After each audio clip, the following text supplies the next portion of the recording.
will now be recorded. Begin with the flag salute.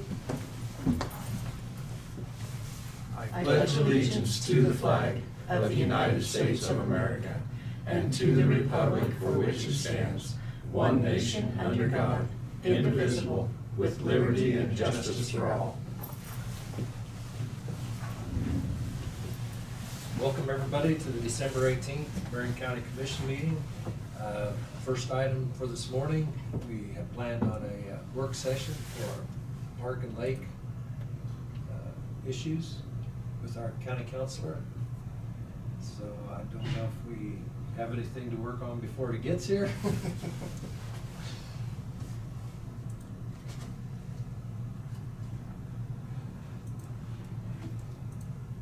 So we can have commission comments. I would have to do them later on this afternoon. I guess. Go ahead, Ken. Unless anybody's got any committee reports. I think I hear someone. I guess I could report on SKID. Yeah, let's do that. SKID has what they call a resurgence program that they've initiated in the last, well, actually probably just in the last 6 months, because they just finished their first home. But it's a grant program where they will come in with their contractors, you know, like cities and counties that have land banks that have some kind of a dwelling that is actually repairable. Mm-hmm. And they finished their first one in Hutch.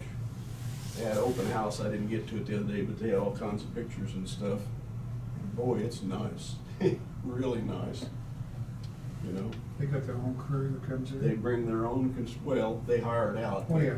Yeah, Who owns the house? land bank. Land bank owns it. Hutchinson Land Bank owned this. Hutchinson's got several. Oh, But this was this was a repairable home. It was a ranch style house, it had a kind of a half brick front, you know, and it Mhm. was repairable. 60, 70 model probably, somewhere in that area. Yeah, so they're reaching out to land banks. Of course, we don't have anything, but I sent that on to Hillsborough. I'm not sure if Hillsborough has a repairable one or not. I think they do have a couple of houses there. Told them to check it out. Sure. It's a great way of getting a nice home and getting it back on the tax rolls and so. See, Wichita is, they're just going through some of it this morning on the news, and this last couple of weeks they've been talking about selling houses, which the city of Wichita has. And I don't know how they're getting them, whether it's for taxes or whether it's a land bank. I haven't caught on that. They were low rental houses that they've owned for years. Is that what it's I mean, been? they got a couple hundred of them. There's quite a few of Yeah, them. and there's some kind of rental program But from somebody, the 60s and 70s. one this morning was somebody lived in one for 10 years, and they didn't say why they had to get out, whether it's because of this program or what. I think they're kicking people out to remodel them so they could sell them. Well, that might be. I didn't know the whole story of it. People like you come in and buy rental houses, Yeah. the landlord. Yeah. I also noticed that, just from reading the Free Press, that Mennonite Housing, I suppose that's out of Newton, isn't it? I think so. Has proposed a 24-unit Yes. townhouse in Hillsborough, kind of behind the dollar store there. Oh, really? At least that's the way I took it. It was up on that level above. Above there? Well, I know they was talking to him.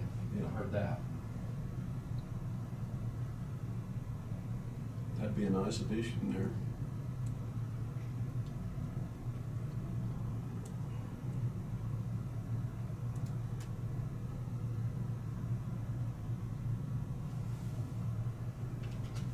Is CDOO into any of that kind of stuff, tax credit housing? They're not into tax credit housing. Yeah. Mid-cap Mid-cap is though. is, still got the ones over in Hillsborough, and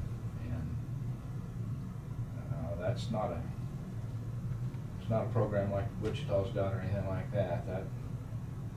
the investor is 51% of the owner, and he gets paid first, or she, whoever the company gets paid first, and then you pay the rest of the bills. And some of the bills, some of the renters aren't paying over there, and I think 2 or 3 of us, 12 was empty, and I don't know exactly what the whole shebang was, but anyway, they're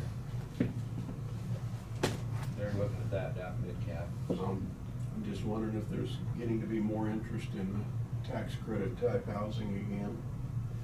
I mean, we have had quite a bit of that in Marion County, but not of late. I don't think in the last, well, Hillsborough was probably last.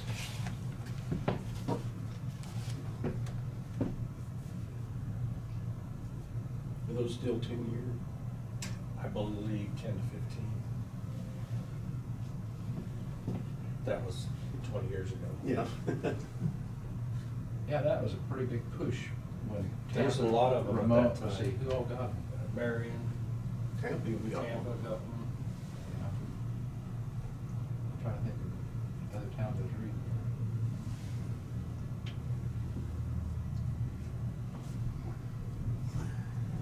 Is that some of the Marion ones up by the football field up there, that last bunch that they put in? Is that a tax credit or is that an investor type deal? I'm not sure, I think maybe it was a tax credit.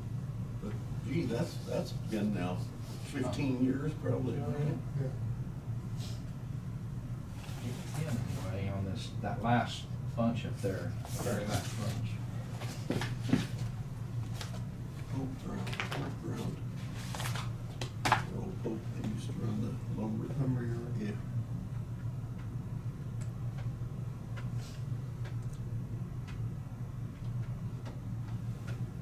You wanna start on one without him? It's up to Isaac. Do you want to start on something, or do we need to wait for Brad? Well, I would like to wait for Brad. You know, Yeah. I know that this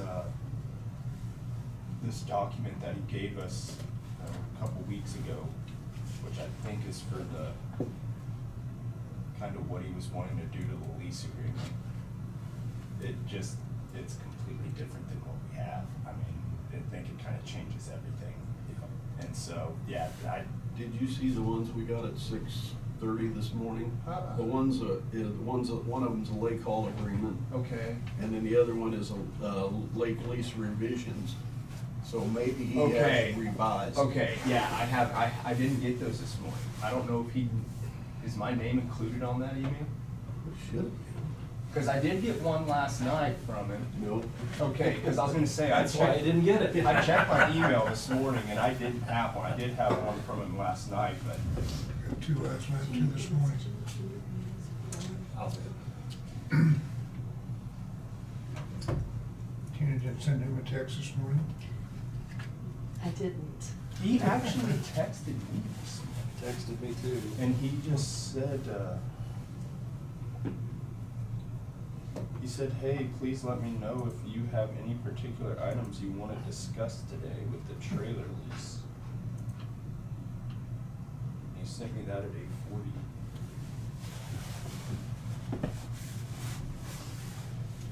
No construction. Construction's all done, right, Randy? The road, last time I came through, it's all open. Oh, yeah. Which one? 50. 50. Oh, yeah. Yeah, that's all. It's not held up there. Yeah. Got a nice racetrack now. Yeah. I might report that I did have a pretty long discussion with Mr. Davis Jeremy? from the trailers. Yeah, probably. He wanted to talk to me for a few minutes, ended up being about 30 minutes. As I said, more than- Yeah, he's a nice guy, but, he wanted, and we really didn't really even get into the increases and that sort of thing, but was wanting to know if it would be, you know, he said they've always had this Friends of the Lake or whatever, if that would be better if it kind of evolved into some type of maybe advisory group that could have a kind of get together and talk about things, and then if they need to, come to the commission. And I said I thought that would be a really good idea from my point of view. you know, same 5 people or something that Right. is appointed to do that. That's I where. don't know what your thoughts would be on about that, but I mean, from your point of view, it would seem like that would be a good thing. Yeah, and because I know, I mean, I guess they would have to, because I think they have right now, like that group has probably 30-something members. But this would be kind of a lake-wide. Like a board, yeah, and that's what I was gonna say. I mean, it's been talked about quite often. It's just never, I guess, gotten. I know they always had kind of a social group or something, Yeah, but not yeah. really an advisory. And that's kind of what, I mean, the Friends of Marion County Lake, as it is now, I don't say it's a social group, but Well, it's kind like of he what it said, is, when yeah. that started, he said, that was kind of like the last generation. A lot of those people aren't even around now. Right. And now it's the next generation Yeah. of family. Like he said, I think the trailer they've got or something's in the 2nd generation or yeah, something. yeah. They used to have. So they've been out there for 20 years, so. Right. Didn't miss it. Seems like a lot of them, 10 to 15 years cycle, and then it changes. Yeah. Might be something you might I hear was hear really something trying to about. be here. Yeah. I mean, I definitely wouldn't be opposed to it. He said he's finishing at 8:30 docket and then heading this way. Is what? I'm gonna get to Hastings at some point today. Do you want to recess and what do you do? I guess we'll just recess till he's here. I'm sorry. It's okay. He said he could get on remotely. Do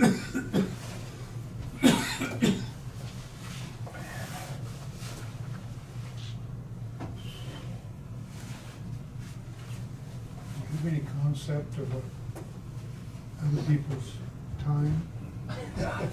No joke, right? How many thousands of dollars he's wasting right here? Say I'm just on my phone speaker. Or is there another way is there a way of getting in the system? Well, I mean, he could join the go-to meeting. Go to the meeting, it's on the thing. But Better- better it than- sounds like he's not available quite yet, from what you said. Just recess. It's just 30 minutes. It's 9:15 now. Oh. 10:30 you said? He had 8:30 docket.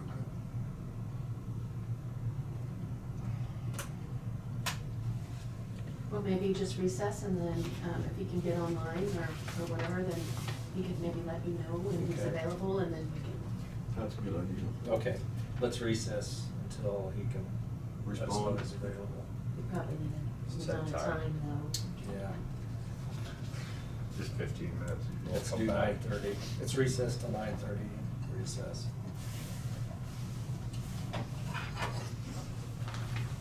Okay.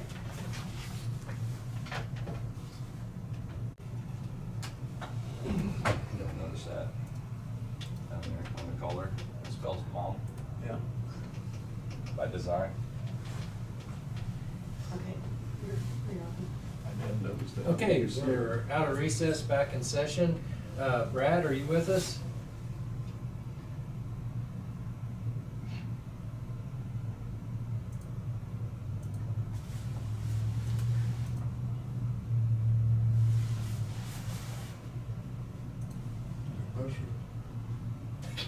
I sent an unmute request.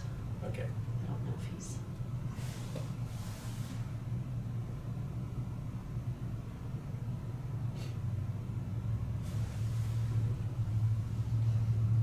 Smile for the camera.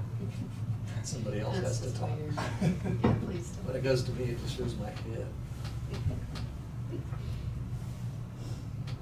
think we're having a meditation session. Well, I asked that this camera be the third camera.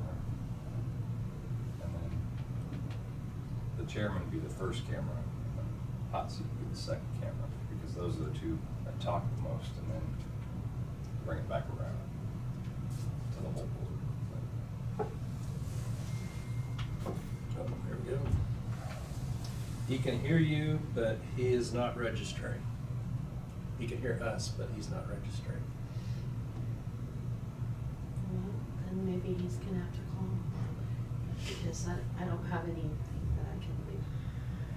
He's signed on.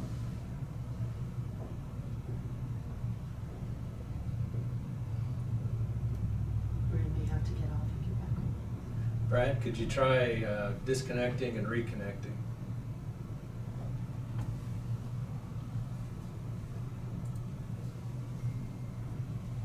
Yes. He's gonna try disconnecting and reconnecting.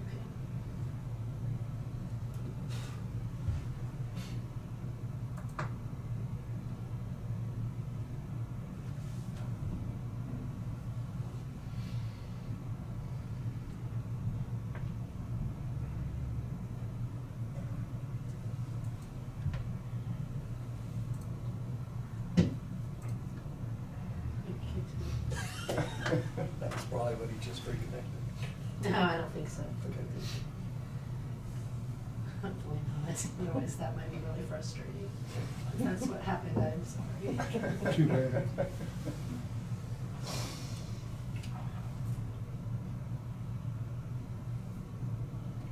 What does it mean when it says web? I've never figured that one out yet. I don't know. Oh, the camera can see my phone. Okay. Keep it this way. Yeah, I was watching who was down there. All my secrets.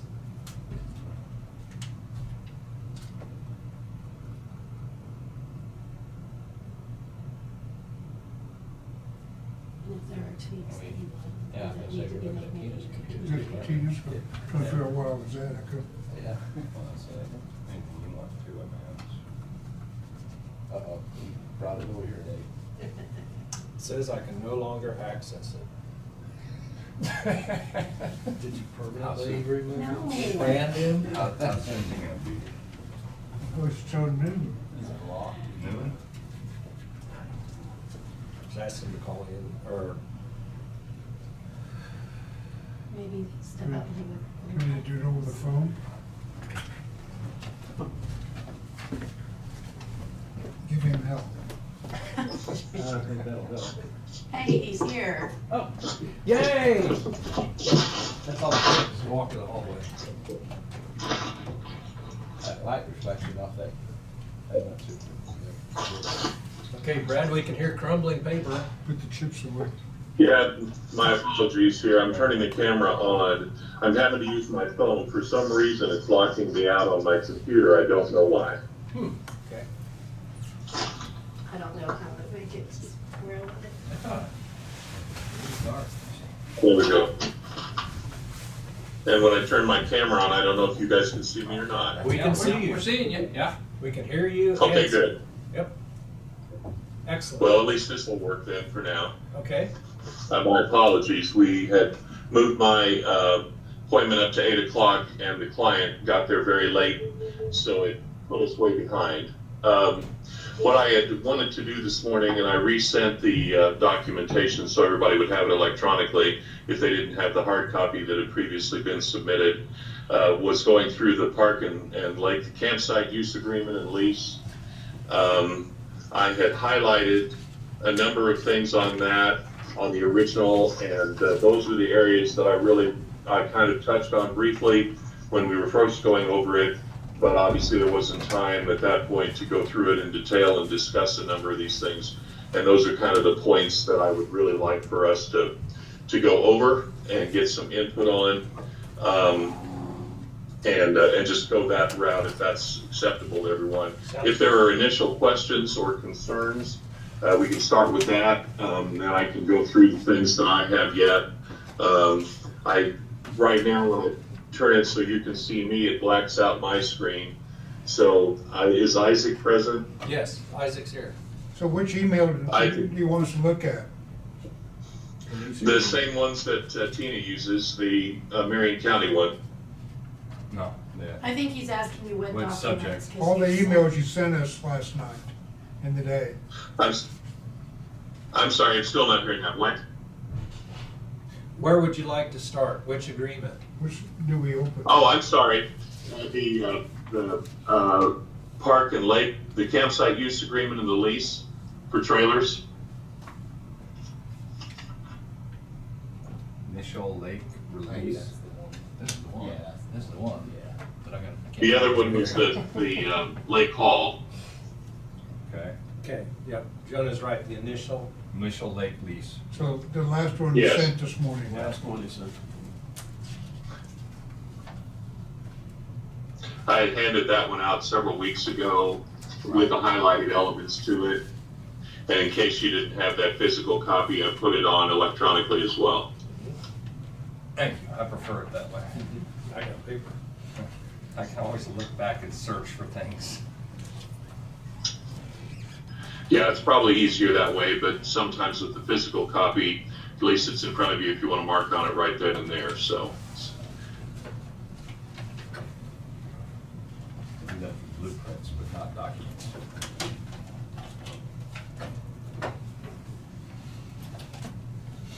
Okay. Yes.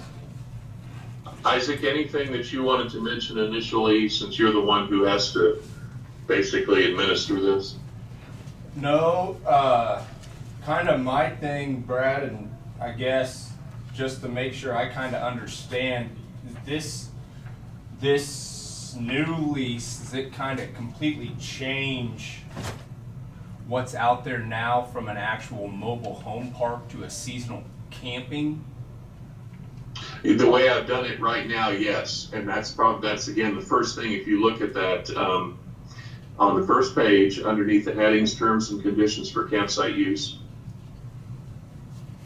I do the little welcome to Marion County Lake and Park, and then note that it's not a lease, and that is absolutely probably where we need to spend the vast majority of our initial time here to determine if that's something that's going to work for you, or if I need to stick with or in some way go back to more of the traditional lease approach. I'm trying to get out of that business because of the Landlord-Tenant Act. And this becomes, as I said the first time I handed it out, contractual. It's more of a seasonal contract with all of the parties out there that we'd be converting to.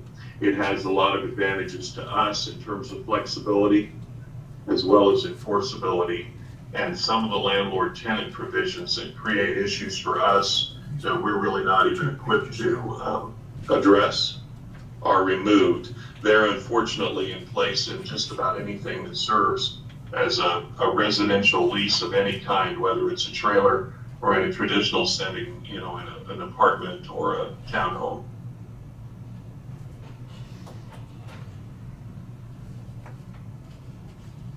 That sounds good. I just wanted to make sure I understood that there, because that seemed like the one big, I guess, major difference. It's a major change, and that's why I highlighted it initially in terms of the bolding, and I mentioned it when we first talked because we really need to discuss that fully and make sure the commission is clear on that as well. I wanted to make sure you were comfortable going that route, or if based on past experience, you think that's just not workable. This is what a lot of the same kinds of sites have gone to in these kinds of environments, just because it does tend to make it a lot easier for us to enforce and to deal with. And I could illustrate that as we go through the rest of it, but that's pretty pivotal at the outside. Does the board have questions about that? I mean, again, it's a primary difference. One is a lease, one's a contract. And yes, a lease is a form of contract, but it's a hybrid. And it adds a lot of different requirements on our part that don't exist in what amounts to a contractual seasonal lease in the form of just a contract for a period of time. I think, is it any commissioners have any issue with the change from lease So to contract? what are we selling, a seasonal camping pass? But yeah, basically, what you're doing at this point is converting it to a seasonal contract for use. What did we do last year? Isaac? As far as, Smile and a handshake. like as far as, I mean, you have seasonal camping passes last year? so we have that, so that'd be something completely different. So we offer, for our campgrounds, we offer, it's an annual camping permit. And what that is that's, you buy that annual camping permit, and that just gets you a reduced nightly rate for when you are camping there. Okay. That's what we have now. We don't have any kind of, And how much is that permit? it's $100. So for a Marion County resident, it's $100. It's just called an annual camping Yeah. permit. Pretty much what it is it's a discounted camping rate. So you buy that annual for $100, and that changes your nightly rate from, like for Marion County residents, from $14 a night down to $10 Yeah. a night. So it just saves you money to do that if you're gonna plan on camping a lot throughout the summer. More than so many days. Yeah. So what are we Yeah. trying to do here? I mean, get $200 out of them this year? This right here, This is more geared towards the trailers. trailers. That annual camping's for the. It's included, but this is more geared towards the trailers. But it includes some camping. It's combining some stuff. It is. It's a different concept, and that's why with the initial discussion about it, I felt like needed to go through this in this kind of an environment to see if conceptually you were comfortable going this route. When I look at what we've done historically and haven't done historically, some of the elements of what we have in place that just aren't terribly practical. This is a pretty major conversion to a different type of an agreement. But this is all based on anything that's pretty much annual, right? It's not. Correct. It doesn't have any of the nightly stuff in it. It doesn't have any of that. This is more if you want to commit annually. So the people Yes. that are paying $1,800 for the camping rental, has to buy the $200 permit too? No. No, that would be for different type. That would be for your. Yeah. So pretty much the big difference is the mobile home park as it is now compared to our nightly campground. This, Yeah, I know. right, this kind of makes it seem like talking about the campground, but Brad, if I'm understanding this is strictly just for the existing mobile home park. Our existing campgrounds, this wouldn't affect that at all, right? Correct. This would just be for the mobile homes in the park. Well, it would also be for anybody who bought an annual permit. Because it'd be campsite use agreement and lease for site number. Yeah, trying to combine that element of it together so that we don't have 18 different agreements. So if the mobile home people would have to sign this, and then anybody that wanted an annual permit would also have to sign this. So anything that was That's right. that would be annual. How much is your annual permit? Okay, so that language doesn't affect. That just affect the campers that are across the street from the trailers. Correct. Well, And those numbers that are in there on the seasonal payment and due dates schedule, those are changeable. That was just me giving you an example of amounts. We can change those to whatever you think is appropriate, very much like our discussion about the 1,800.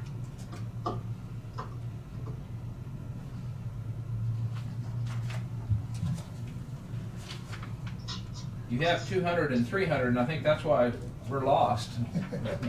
I mean, Well, I think that the I- concern might be because the seasonal camping permit is only $100. yeah. Well, And so and- it doesn't really fit to do, like, this makes sense to apply to the lot rent, and because it says that it goes towards your rent Right. if it's received at the right time, but it doesn't really fit on the other if we're And- trying to combine. well, and I guess, I mean, just to be clear with the annual camping permit, that does not get those people anything special as far as how much they can stay or anything. All that does is it just changes their nightly rate. I mean, all of our campers, they have a completely separate, I guess, quote unquote, policy. So we're like, our campers as is existing now, they can come in, they can stay for 14 days, and then they have to leave for 7. They can't put up a camper and leave it out there for a month with the way our camping rules and regulations are right now. They can only have there for 14 days, then they have to leave for 7, which is completely different from how the mobile home owners are I guess, treated or what their restrictions are. So On that 14 days, do they have to stay in there of an evening, of a night? Does anybody have to stay in that trailer of a night? So the way that it says right now is you can have a 14-night max stay. During that 14 nights, you can have a max of 3 nights with that unattended. So if that makes sense, so if you have to go to work for 2 days, then you can leave your camper there unattended for up to 3 days, and then you have to be there for the rest of the time. But that annual camping, because like I don't know. I guess I'm confused a little too now. Trying to make it too complicated. Well, I guess kind of Yeah. the camping and the mobile homes have always been two completely different So it'd be better to things. Separate them. Yeah. Separate them. Yeah, the more than this 14-day leave for 7, I guess I didn't understand that. It may be impossible for me to, I was hoping to simplify this into a single contractual agreement here, as well as a contractual agreement on the trailers, so that they would be consistent in that way. We weren't dealing with landlord-tenant at all. That's where that all began. But with this, some of the additional elements you have for these sporadic campers, I don't know that I can put it all into here, but I'm afraid that's going to make it as confused as it is when you're trying to read it now and apply it. Well,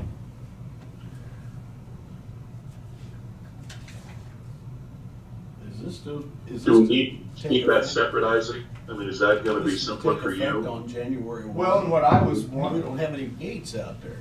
Well, I didn't know, Brad, if like this that you put together here, if we Where's could just highlighted? run. Let's On that focus part. on Isaac, guys. Yeah. Let's keep one conversation at a time.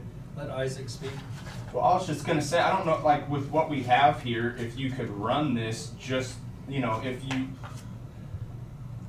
think that it'd be easier to go to a contractual thing like this, if we could just run with what you have here, I mean, with the appropriate changes to some of this stuff, and then just have this for the mobile home park strictly, but keep the campground thing out of it, because I think that'd be the easiest, because the campground and the mobile home parks are both just, they have so many different, Yeah. rules Yeah. and regulations. It would be hard to kind of combine them into one unless we changed our camping policies too. Yeah, I think I'm probably overly ambitious with trying to get it into one. From what you're saying, the different things that you allow on those camping regulations, yes, I can add it all in here, but then I think it becomes just convoluted enough that it would be confusing. It's probably right, I should just leave this. I still support the contractual arrangement with the lease, instead of the pure lease with the trailers, but I was hoping I could do it all in one. But I'm not sure that's going to work very well, especially as we talk about these extra rules that people have if they're just going out and using a campsite. Yeah, and I'm like, a lot of places do offer, and I know we've talked about it on a couple of situations, but a lot of places do offer like a monthly campsite. It's just something that we don't have out there, and we never have, to where you can say, yeah, you can come and set up for a month and you pay by the month. I mean, I know that there are lakes that do that, but we don't, it's not even an option. Would you're the one dealing with it every day. Would you rather I just kept first of all, kept the two separate, and secondly, do you want to leave it just the way it is on those campsites? Is the 14 leave for 7, or do you want to extend that in some way or change it while we're at it? Couldn't you just add an exception to the bottom that says basically if you're on a campsite and not a lot, you could have this exception of 14 days and then gone for 7, as long as you meet that exception. Then some of this stuff still applies. to both. Well, the question will be whether if you go through all the rest of this that I've already drafted that applies to the trailers, if that's going to equally then be something that we want to enforce. I was trying to envision having one uniform set of rules so that we don't have multiple different things to enforce and deal with because we don't have the personnel anyway. And do all of this into one agreement with that included. If it's only this section that's going to deviate in terms of the time frames and the money, yeah, I think I can make that and do the exception or highlight it sufficiently. But if that's going to spill over into all the rest of this and we do different things for those campers versus people who have one of the lots, then this is probably going to get too complex. I just didn't know if there was a couple paragraphs that belong to lots and a couple paragraphs that belong to RVs or campers, then you just make those subsections for campers, for lots. Well, Why we treat them all the same? well, it would, Gets too complicated there. yeah, because if you go through this, You camp for 14 days and be gone 7, Oh, the trailers? You would do that for the trailers too? trailers and campers. That's what the trailers are now, aren't they? No, they're 4 on, 3 off. they can stay up to, so the trailer's the way it is now, they can stay 3 nights, 4 days a week, and then up to 1 3-week vacation throughout a season. Throughout one time per year, they can stay up for 1 3-week vacation, and besides that, they got three nights, 4 days a week is what they can stay. So they keep that turning all the time. Yes. Now, the campers, that's completely different. I mean, as far as what they can do, they can come up for a day or they can stay up to 14, then they have to leave for 7, then they could come back for another 14. But I mean, like, if you go through this, it talks about water lines, they can't be buried where all the trailer water lines are pretty much buried. And the electrical can't be buried, obviously, in a campground, but all the trailer's electrical is buried. So there's a lot of things that, and like sheds, I don't think you'd want campers to come out and put up a shed. And where did this all come from, Brad? Is this just copy Most of off the internet? Yeah, this is some of it's just from my use, but most of it comes from about 5 different other sources who had something somewhat akin to what we do. But again, every lake is different. And the more I'm hearing, the more I'm thinking, my thought that I could do this all together like this is just not going to work, because those campsites, I didn't realize that we did quite as much different with them as we do with everything else. I can easily do separations in each of these sections, like the water line burying or sheds, that it only applies to and specify. But I'm just concerned about whether it's easier to treat them as separate agreements. I really don't like to have so many different separate agreements that someone has to keep track of, but it is easier for the different, if we define it by usage, campsite versus, a trailer. Brad, just a question. Yeah. So, if kind of what you're proposing here was that we would have an agreement then that every time a camper came in, they would have to sign that agreement? Because, Yeah. Okay. Because right now we don't have anything for our nightly campers that they sign or anything. I mean, they come in and they pay and they go on their way. And that's what started this, is in terms of enforcement and any kind of issues, we don't have any ability other than criminal law, we don't have a lot of ability if we start to have issues out there, and maybe there just aren't enough of them to make that worth our while. But when this all started, what I was looking to do was develop something that was enforceable, and then looking at all the different uses out there and trying to put together something that would address any and all of the different types of uses that we allow in one, comprehensive agreement. But that may be too ambitious. based upon the clarity of it. Yeah. I think personally, I mean, I'm just thinking about it, you know, I mean, there's times over the course of a weekend where I'll have 60 campers out there, and have all 60 of them have to go through and sign something like this. I don't know how that would Yeah. take Your office isn't big enough to handle the crowd. No, and he doesn't have enough Traffic staff to keep track of that. It would help you sell annuals. Because then you can do the annual and not have to do it again. Yeah. Well, and I envisioned that, but again, I'm not sure that's gonna work with the flexibility that we allow on the campsites.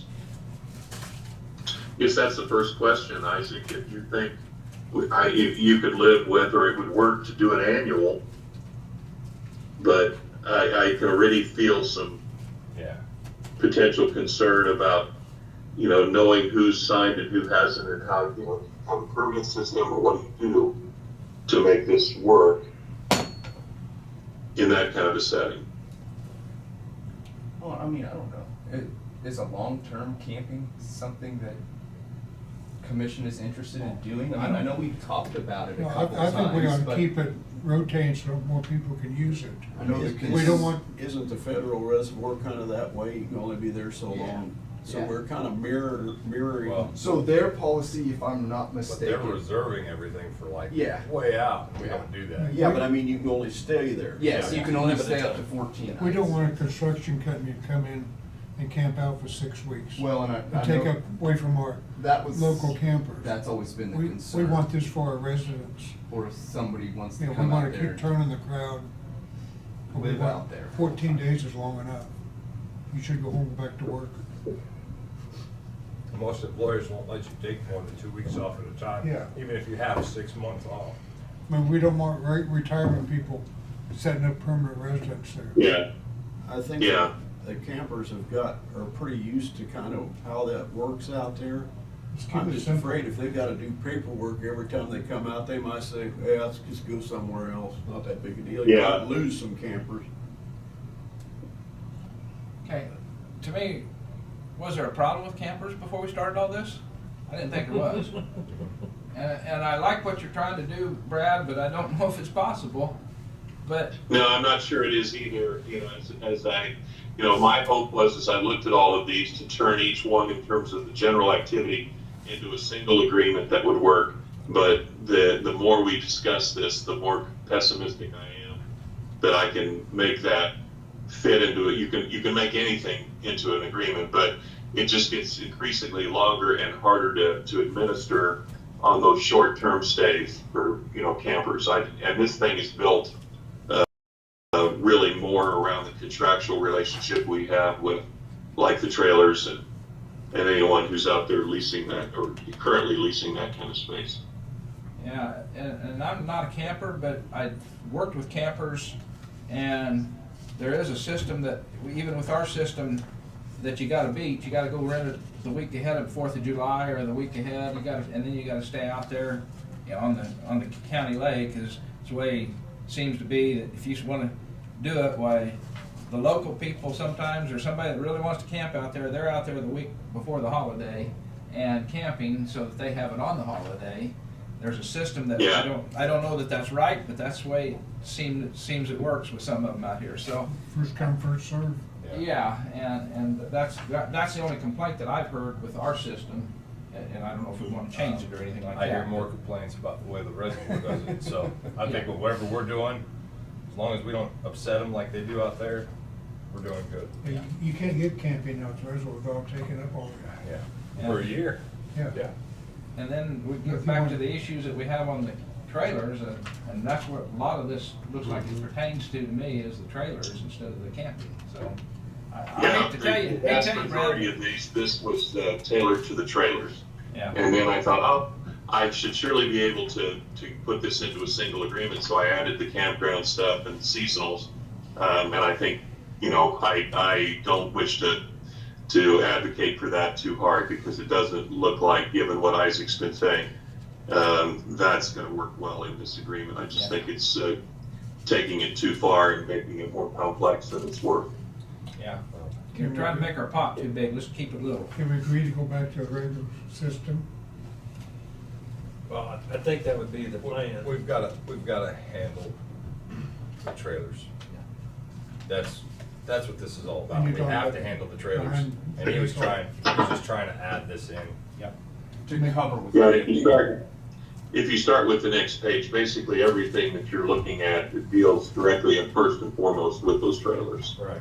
So, So, I think. and that's where the majority of the time has been spent. I just thought there was a way to perhaps do it into a single agreement, but that looks like that's not possible. So we're not having gates? Well, he highlighted that so it could be removed. Yeah, most of those things. I've got swipe cards and gates and all of that highlighted in that original because it's just something that a lot of them use and was something for discussion purposes. But certainly I realize we don't have the same level of control right now that a lot of these different lakes have put into place. Too many entrances. My thought was the reason that they did it. I mean, they obviously didn't do it just because they wanted to spend money. There seemed to be a lot of them that have gone to that. I thought it might be something that there's a reason they've done it. So maybe we need to at least discuss it. Yeah, aside, not gates, but like parking meters now, right? When you go pull up to a parking meter in a big city, you use your phone, your app, clock it. You don't have to put quarters in the thing anymore. It's the way how you can pull up to a site. If you made that investment and you put those pedestals at the campsite, and then they could pay, he would know they're there. Yep. Everything's, you do more with less. Yes. But the initial investment But would we- be we quite don't high, have- I would guess. Don't have the infrastructure. Maybe. I don't know how much wireless capability some of this stuff has. I don't know. I know a lot of the parking meters, they haven't added any power to. They're all battery operated and then they have a Wi-Fi sender on them. So. Yeah, there's several of those that have mentioned that that's become more economical. I don't know nearly enough about it, Isaac, probably you do, but gone to that kind of a individualized, like a meter post at each one. Now, I don't know what that infrastructure costs, even just to do those, even if they're just battery operated or solar or something. Yeah. Then you get the indicator on them. It basically glows green or red, so you know when you drive by whether they paid. Yeah. So if they're pulled up and it's still glowing red, they didn't pay. So sometimes if I take my nickels and dimes and quarters there, You might have to drive around the block to the far end of the section. Okay. Where they haven't If you don't have a updated stuff. smartphone, you're up a creek. Yeah, I didn't know that. I haven't been there to the city. Okay, But Isaac, this is kind of where you come in on, you know the things that take up most of your time, and a lot of them end up being administrative, I suspect, from our conversations. And I guess I'm just looking as we go through this for, areas like that or control areas or whatever we're going to do that makes your job easier, but still allows and facilitates ease of use by the people that, are out there to make it camper friendly or use friendly. Yeah, as far as like the gates or the electronic thing, yeah. have to be a lot that have to be figured out before I think we were ready for that. But We're 5 years away from that. yeah,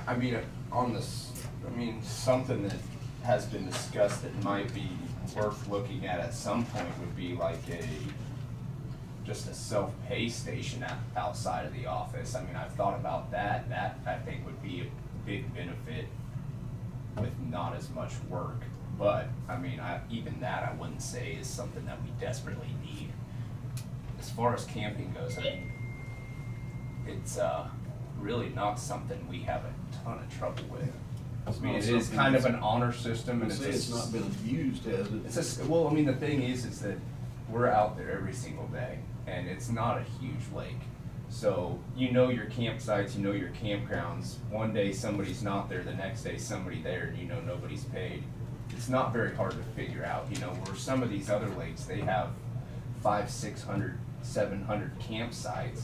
It's a whole different, and they're spread out over a distance of 15 miles, you know, whereas at the county lake, you can see You can see- everything you from can the see backyard. 98% of them. Yeah, and so it's really not something we've had a hard time dealing with. I mean, I do know, yeah, in the evenings when you get campers that come in and they don't get there till 11 midnight and they're setting up that night, I mean, and they'll call and say, hey, I don't wanna get in trouble because I don't have anywhere to pay, and just say, just set up and we'll come see me tomorrow. I mean, we're open 7 days a week, so You can have it's- one of these boxes like the treasure has, you know, lock boxes. Right, well, and some kind of, you know, evening pay or self-pay, something like that, I do think would be beneficial. I mean, I don't think it's something that's, like I said, we couldn't live without getting, but, I mean, it would help. All that'd be, But- just be the drop box, wouldn't it? Yeah, something like that, but I think as far as like gates or some electronic system, I do think that's a great thing to have if you do reservations and things like that, but with the way that we run it, I Reinvent the wheel. You need an electronic gate on a heated fishing dock before you need one. So, But yeah, I mean, I don't think. And you did raise one question right there that I've got on the various pages here. Is there any interest, or do you see anybody asking enough that it's worth looking at having an electronic reservation system? What we're using, obviously, is you get there first, you got it first. Harrington switched over a year and a half ago to it was all program based, so they really didn't have to do anything other than install it on a computer system accessible to you there. A reservation system that people could go to the website for the lake and reserve, and there are limitations on how much they can do it and where and when and how, and that's all done by each individual operator at each lake, but they can go online and reserve a spot, you know, on a pedestal or whatever, electronically. We don't have any capability of that type right now, correct? Correct. And I guess that's one of the questions I'm posing. I think the gates haven't really crossed that out on here, but is that something that we want to consider doing? The cost of that I don't have in front of me, but I think they Harrington spent several $1,000s for the software that now seems to be working pretty well. And their lake manager seems satisfied with it from what I can tell. did they go with the pedestal mount at each campsite? Yeah. And then what they do, they were looking at also being able to enable or disable those, according to when they knew someone electronically, when they knew someone was reserving it and due to be there and had paid in advance. Right. Well, that's different again than what we have, but at the very least, just a simple reservation approach. Again, conceptually, do you want to look at going to that or not? And if you do, then there's elements in here that would address that or could address that. I think that ought to be in our 5-year plan, or 10-year plan. Well, I get where all this comes from, because say I'm 30 minutes out and I drive by, the spot's open, and I'm like, well, I'm gonna go load up the camper. I drive all the way back and somebody's pulled in there. Where you So take 2 cars out and leave your car there. That's the way that works, isn't it? But Put I'm just a saying, trash can on if it. you could reserve it, if you could reserve it, you could pay your fee. Dumpster out in the Well, yeah, driveway. I mean- You can pay your fee, change the LED color to green, and the reservation pops up. You can go home, grab Well, your stuff. Like I said, this is 5 years. I think we need to work on this. We've already been here an hour and haven't accomplished anything. Yeah, we can certainly go through It's kind these of a pipe dream. section by section, because much of this is applicable to, the trailer leases, and I guess I'd like to get through that. But you know, some of those things are part and parcel of it, and probably run into them as we go through here if you'd like. I don't know, I think I prefer Isaac to say what he wants and then come back to us with a recommendation. Yeah. As far as with this, With both and how you would like to see it, how it makes your job easier, how it makes you more efficient, and then come back with a recommendation to approve, and we can review it then. Are there other things that you wanted to do with this work session besides this agreement? Right, so, Brad, I think the consensus is coming to, we're really not getting anywhere.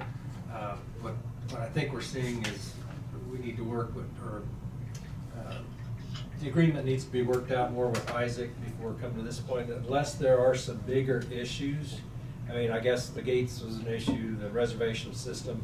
The consensus is that's something that Isaac can look at. If it's something he'd recommend, then we'll look at it. well, Isaac? Well, I was just gonna say, I mean, one way or another, with the lease change and everything, we're gonna need a new agreement by January 1st.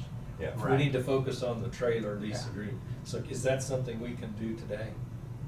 I mean, yeah, I think. Okay, since we know we're not combining them into one, now we're just going to trailer use agreement. Can we get that, the highlights of that hammered out today? Cause I mean, I think we're gonna have to have that by Yes. January. Yeah, cause the letter I said that we will have a new lease agreement for everybody to sign. Yeah. Hey Brad, would you have time to go to the lake office and sit down with Isaac and see how the system works out there? Yeah, I mean, I've driven out there, but I've not done it with Isaac, and I probably should. This Sit becomes down, walk abundantly around, clear yeah. that there's more information that I don't have when we talk about this, like the process that he goes through with these temporary campsite deals. That makes a big difference in terms of everything I've done here. So Need to sit obviously, we take that out. sit in his of office. Yeah, I mean, I guess my biggest thing is kind of the way that we treated that. And Brad, when I saw this and I kind of started reading through it, I wondered. But I mean, really, the big thing for me is really camping and the mobile homes. It's almost like two completely separate businesses the way that it runs out there. Yeah. And I do think combining them would cause a lot more confusion than anything else. And I mean, Yeah. if we came up with a different agreement for our annual camping permits that we offer, because right now they do have to sign something if they buy that annual camping permit, but it's a little half-page sheet of paper that pretty much says, here's your restrictions, what you can and can't do, who can use this pass, who can't, and that's what it is. But once again, they still have to follow all the normal camping procedures. But the trailer park, it's always just been looked at as almost a completely separate entity from anything else out there at the lake. And I don't know, I mean, and like I don't think going to a contractual agreement instead of a lease agreement would be a bad thing, but yeah, there's just a lot of stuff in this that I'm looking at here that would have to be altered away from more of a camping deal to the mobile homes. Yeah, and and much of it is already addressing. You know, if you look at a number of these sections, the actual sections themselves, they're developed for the mobile homes. Right. Because most of the campers, and some of it overlaps. I mean, wood storage and, you know, fire range and that kind of thing can be used to both. But right. But a lot of it, the pets, the fishing, the boating, are also overlapping, and that's where I got the original idea that I would try to put it together. But that's just not going to work, obviously. But virtually all of this, what is here, is meant to address the mobile homes, and to deal with the issues that we were having problems finding any way for us to enforce. Yeah. Or even to call law enforcement to assist in enforcing, and that's been addressed through here. I guess then it comes down to what the board wishes. If you want Isaac and I to just go through that all again, I know there's probably gonna be parts of it where we're gonna hear that, you know, well, that's too definitive, we're not good enough, or we have concerns about whether that's too much in the way of control. But we can do it that way if you prefer. Brad, if it makes it any easier, Isaac could come to your office too to work on it sometime too, so either way. Either way. Okay. Wouldn't it be better for him to actually see what Isaac does? You just sit in his chair, Yeah, see how it works. It's hard to explain. Cause Isaac. I don't can point out the window disagree. and say, I think in a lot of ways it would be simpler for me to just go there. And then if I have questions, he's gonna be able to literally show me Okay. certain things that he may not have with him if he comes here. I think it's probably better Okay. if I go out there.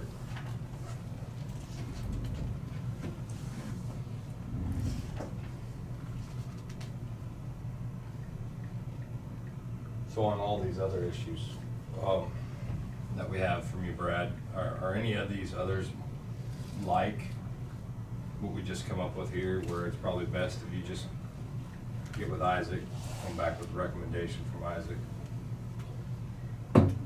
Not trying to Probably skip so. past, but I think we're beating a dead horse here. Yeah, that's kind of my element of it at this point. If he's really the one who's going to control it all, he obviously has the greatest concern about it. And maybe it's just simpler that we make that a decision at a staff level.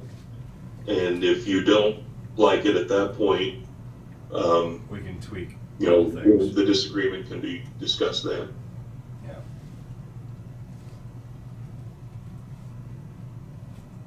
Because then I won't bother to go through the whole thing here. I just take it to him again and go back in greater detail, because most of this dealt with issues that we didn't have anything on or we needed to deal with based on complaints that have come forward in recent years. So It's the 18th, so we probably need it back Our the next 29th. meeting is the 29th. Is there any way you could make that happen yeah, before the 29th? we can Have this all ironed out?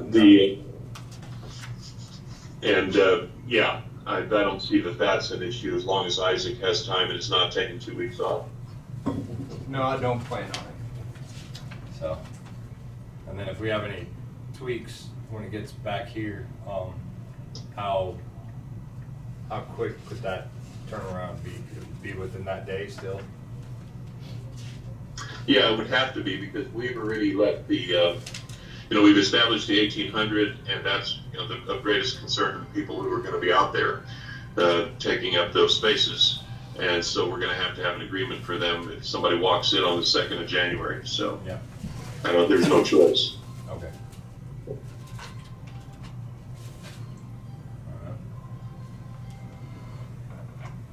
Lake Hall rental agreement, can we move on to that? I'm sorry. Yeah, and again, maybe the same thing there, since he's the one who controls that, but we can certainly take a look at it. Okay, Lake Hall agreement.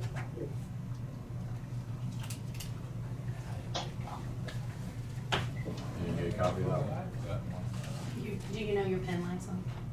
You're sending your light into the world. I don't think we'll- I forwarded it to him an hour ago, but in case we could go print it. Hanukkah started, right? Yeah. You should have those lights, it's fine. Did you send it to me? I can. Oh, I'm print sorry, it, I if just that's sent it. helpful. Okay. put it Oh. on the screen.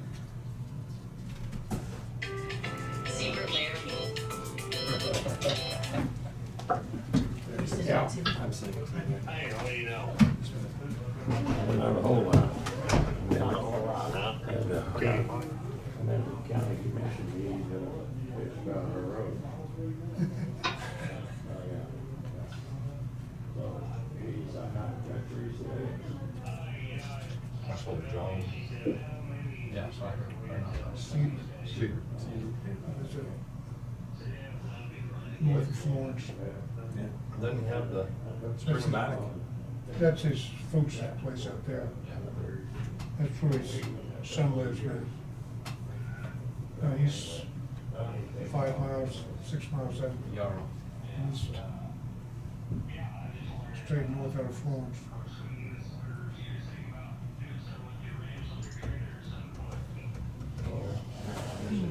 Yes. His years or days in order to blind broker. You got time? Well, I don't know, it could be. I don't know.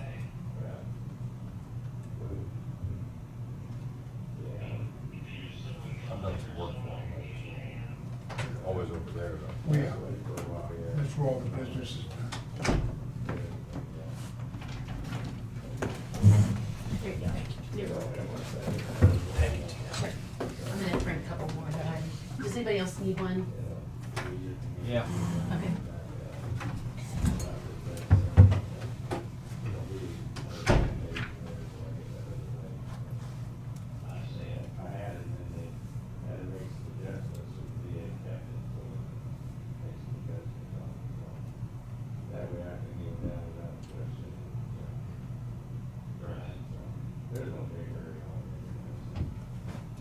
This lake hall agreement.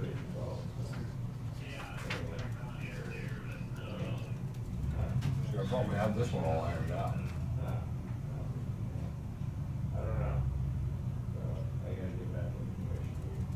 I think the big thing. I don't think that, well, The the only, alcohol- yeah, I mean, the as far as alcohol. quote unquote, well, no, I mean, the main thing is that we just don't have one. Okay. Yeah. Yeah, we just don't, I mean, there's nothing, when they come in and rent that building, there's nothing they have to sign or Well, they anything don't like. know this. As, not as it is, there's a list, I mean, we have a piece of paper that we give them that says, you know, This is what we what, expect. yeah, this is what's Clean. expected, yeah, but it's nothing that's signed or anything, it's just a sheet of paper kind of the rules and the policy and, yeah, what's expected. All right, Brad, let's go ahead and start on the Marion County Lake Hall Building Rental Agreement. Okay, this I went the other direction in terms of it being fairly simplistic, given the frequency of use and the fact that you have an awful lot of different people doing it, and it's not just one person doing something for a year. And it kind of did an amalgam of a number of these for public buildings that I use. The rental agreement itself is pretty straightforward in a single page because I figured that's probably all anybody would want to tolerate. What I'm looking for there is you read through that, if there's anything based upon constituency complaints or comments or Isaac issues that you've had that we need to include or remove. We also need to talk about fees on this a bit.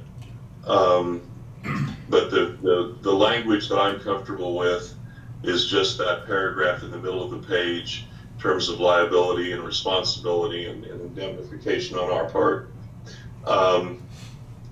I make no mention in there about allowance for any kind of an event, whether for profit or not for profit.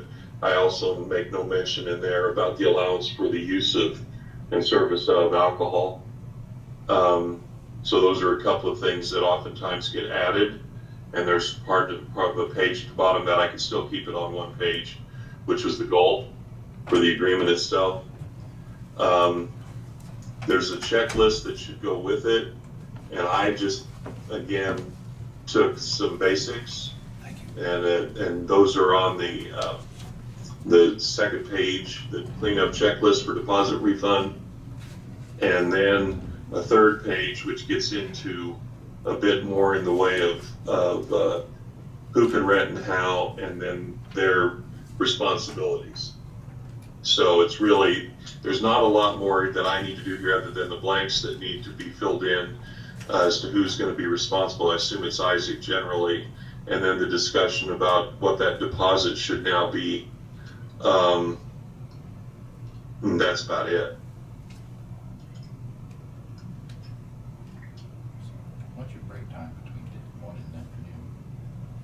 As far as, You got from 8 to 5 here. so, So is this addressing in any way a group that might use that on a monthly basis? They wouldn't have to fill out a sheet every month. right, This does not. This is a per use basis right now to keep it, for the sporadic user. It's easy to fix or add one that would be a monthly rental agreement. If you want, it wouldn't change materially a lot of the elements of this. It'd just make it something that was predictable, that every third Tuesday it was reserved for from this time to this time, and then incorporate all the rest of this again. Brad, what about you just put some lines on there, they put the dates that they wanted for the next 12 months? Because I was just gonna do that information in the very beginning so he didn't rent it that day. Yeah. I mean, if you're gonna rent it 6 times during the year, list all 6 dates. Yeah, actually, just right at the top, I can put the date of rental or rentals, Yeah. in parentheses, and then have some lines right below it and still have enough room for this to stand. And then we'd need Okay. a 2-week notice to council, also owe for that date. For any date that they've already reserved, yeah. It's in there. Let's see. Well, no, not exactly spelled out the way you said it, but it says, Yeah, I did do a cancellation, but you would have to change a little bit if we're gonna do these that are periodic renters. and then the refunds would be mailed.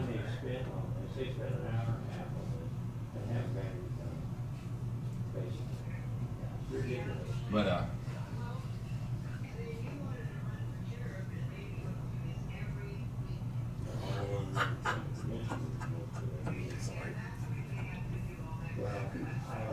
I think if you adjust it, matter of fact, one of the guys here said, well, we've been on this Okay. for an hour and a half. Very good. No,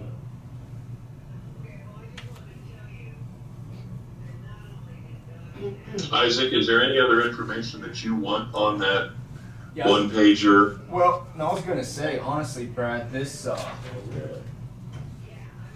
looks pretty good. The one thing I kinda had questions about was, one, if we did do a deposit, how that would be reimbursed, and it looks like you got that covered. Yeah, I did. I wanted to keep the application to one page. Okay, just Yeah, so I like everybody that. privy to the thought process. And then I did the informational sheet that would get handed out to everyone, which has the ability for you to change that. If the board decides, no, this year we're gonna up that by $20 or whatever, then all we're doing is changing one other page and not even having to deal with the agreement itself in terms of a template. And then the checklist for cleanup can be added to or subtracted from, depending upon what you're finding, because my understanding from, conversations we've had before, you mentioned that oftentimes somebody's gotta go out there and clean that place up. Yeah. And so I wanted at least some marginal checklist. Yeah. And this one is about as basic as I can make it. Right. Yeah, I mean, really, besides that, looking at this here, the only other thing that I would say is, like, we're on this sheet, you have a Monday through Friday. Since we're open 7 days a week, that could be changed, because, I mean, we take reservations over the weekends and stuff too, but besides that, I mean, everything else looks... Did you want to keep it 8 to 5, or do you, even including Saturday and Sunday, or do you have other hours you prefer? 8 to 5 would be perfectly fine. But yeah, you could do that 7 days a week. no, I'm not aware of that, yeah. And then, I don't know, the only other thing that I know that we have issues with quite often is They can't seem to make a Tape. decision on these, so why wait? tape getting stuck to the walls, and then when they peel it off, it peels off the paint.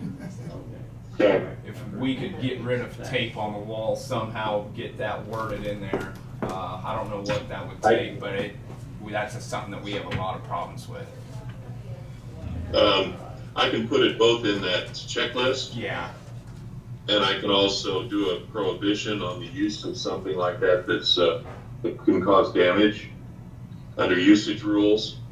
I've got a question And, on usage rules. I already have no nails, staples, or tacks may be used. I could say no nails, staples, tacks, or tape, which would I'll have to figure out how to Yeah. word that, because people got to be able to use something.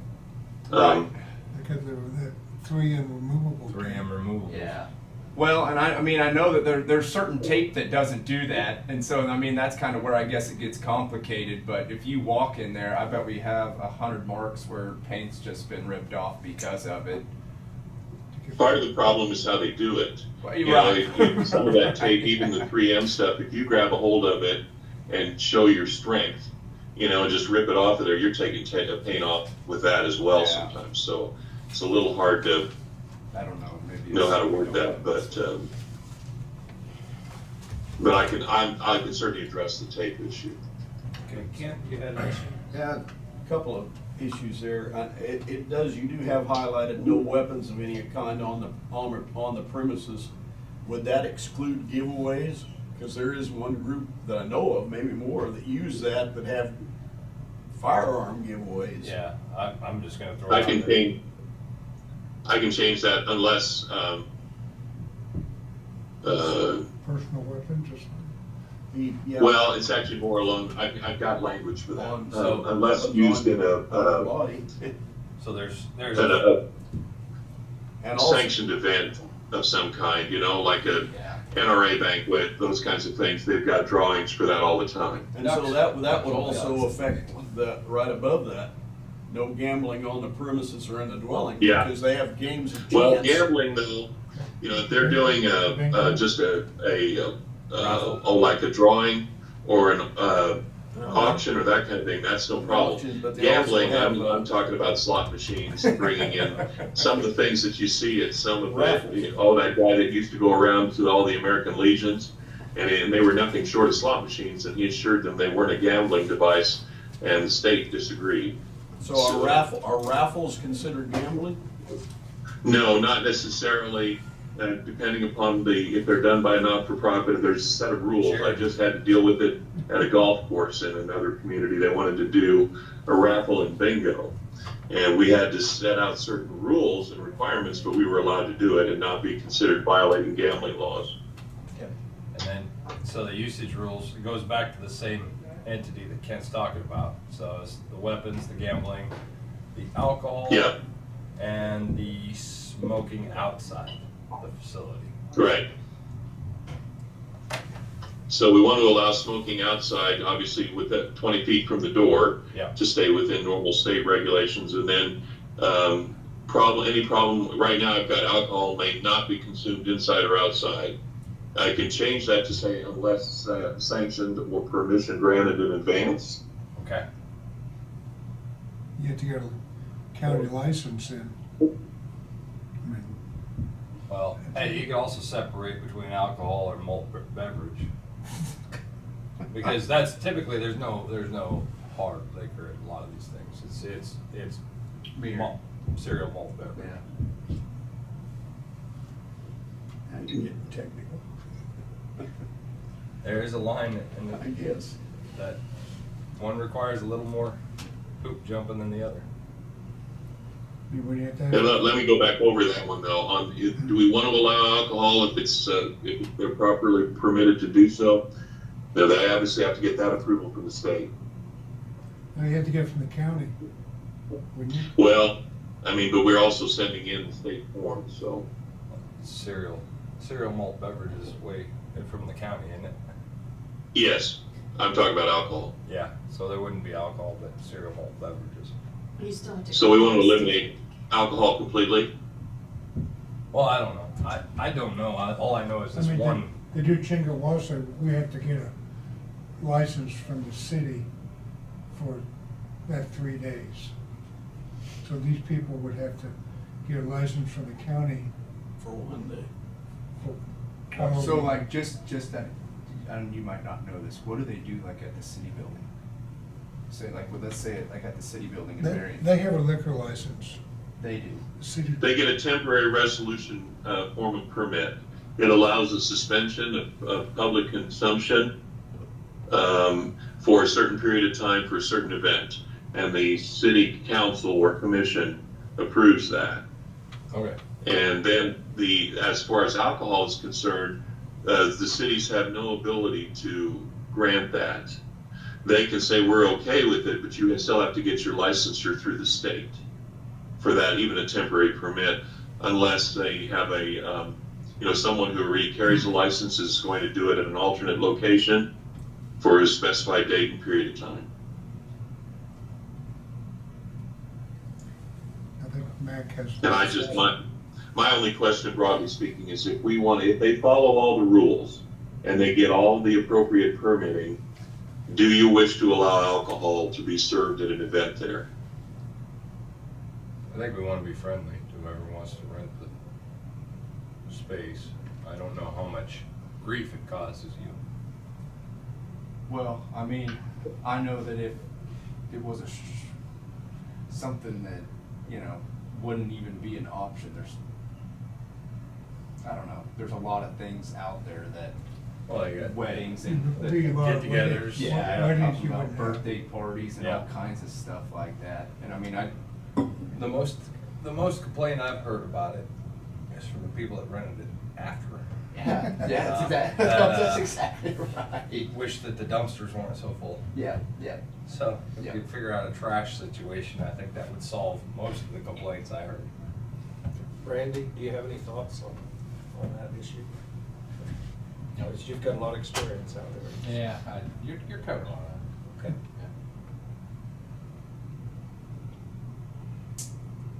So I guess it comes back to then is the commission leaning toward allowing alcohol with proper restraints and permits? Can you just add a deal where the proper approval, somewhere in there? Yep. And then just keep Yep. those usage rules? And what happens if he has the unruly one? Yes. Then put it in here that he can shut it down and say no more. Yeah. At any certain time. I don't know, that's just a. Yep, It's when you call I already wrote it down. Do you think? Reserve the right to suspend consumption. Yeah. And Tina, you had a comment? I was just gonna ask if it would make sense to add that as a part on the application itself too, on whether they intend to serve cereal malt beverage. Yeah. Yeah, That way irons it out right That's away. good. No. So we know ahead of time. And right under that. I can do that in the type of function. And just, I'll add something there. For activity and consumption. And get that on the agreement itself, so we know that they've specified what they're doing. One that usually I get asked about is no loitering, profanity, or fighting on the premises. Profanity in particular. That would go along with the other. It's just a family thing.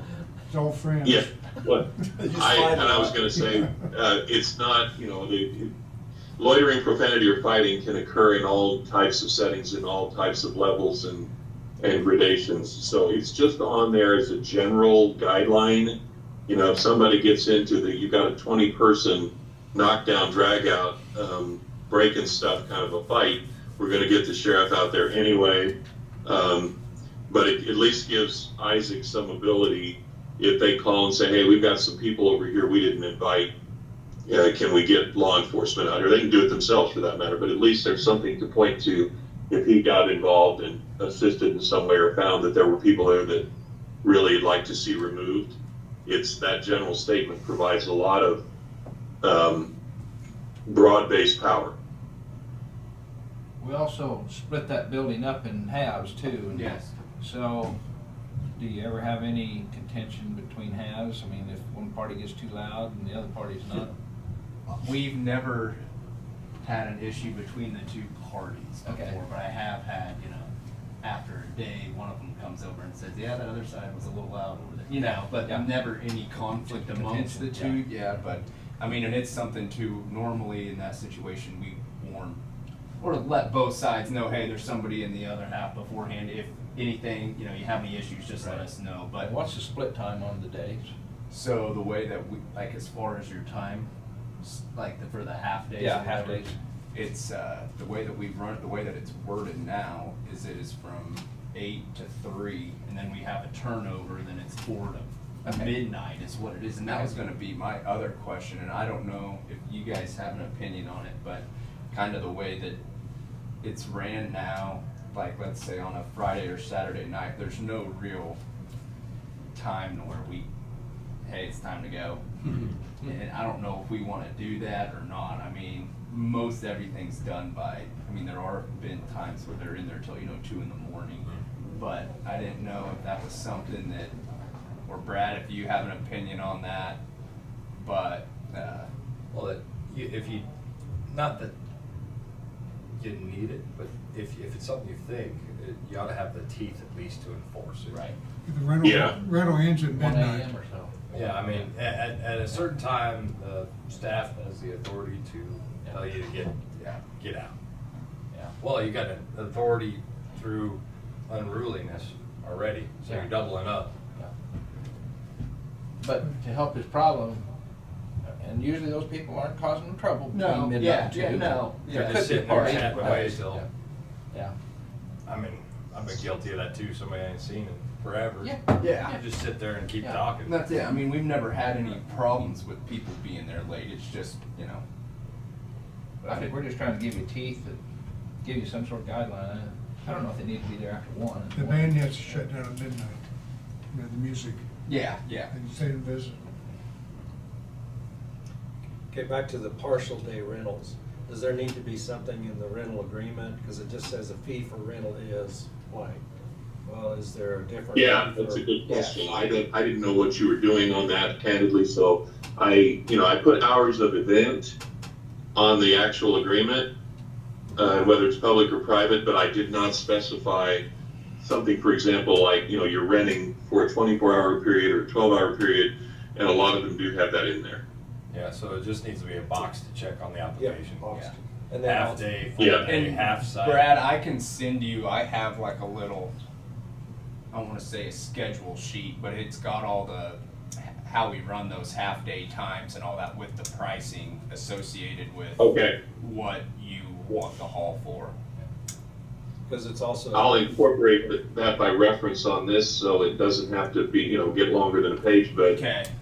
has that there, and you can hand that to them, or it can be stapled to each Well, one of that's, these. yeah, it could be a completely separate thing too, yeah. Is this pertaining also to the outdoor shelters? Well, I was gonna, This is just the lake hall. yeah, that's what I was gonna say. I mean, Right. I do think, yeah. But there's a box for Yeah, I know, building, for and there's other- a box for Mary County Lake. Well, and that's what I was gonna say. I mean, it really could. I don't think. I mean, I don't know. We rent those outside buildings for $10. So it's not. I don't think we would have to do a deposit or anything. I mean, and those are never really. Well, you could always write in refundable deposit and then. Can you rent those a month ahead of time? Yeah. Okay. Yeah, you can. But just underneath the notes right there, there's that white space down there. It There's shows still room. You could put a checkbox for full day, half day, Yeah. half facility, Yeah. That's the other. whatever. Full And then, facility and then versus put the half. prices right next to all those, and then you just check the box. Yep. I like Yep. full day, half day, full facility, half facility. Is it north-south half? Yep. It's always north-south too. I mean, that's the other way. The house divided north-south half. Don't write in east half. Yeah, Don't worry. yeah. Which half do you want? You can have it used half, it just costs you the full amount. There you go. And the west half. How would we? The west half comes free.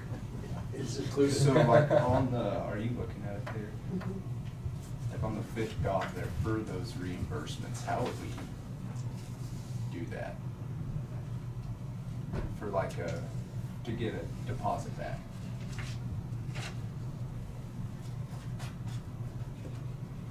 That's always been my, I guess, biggest. Write a check or?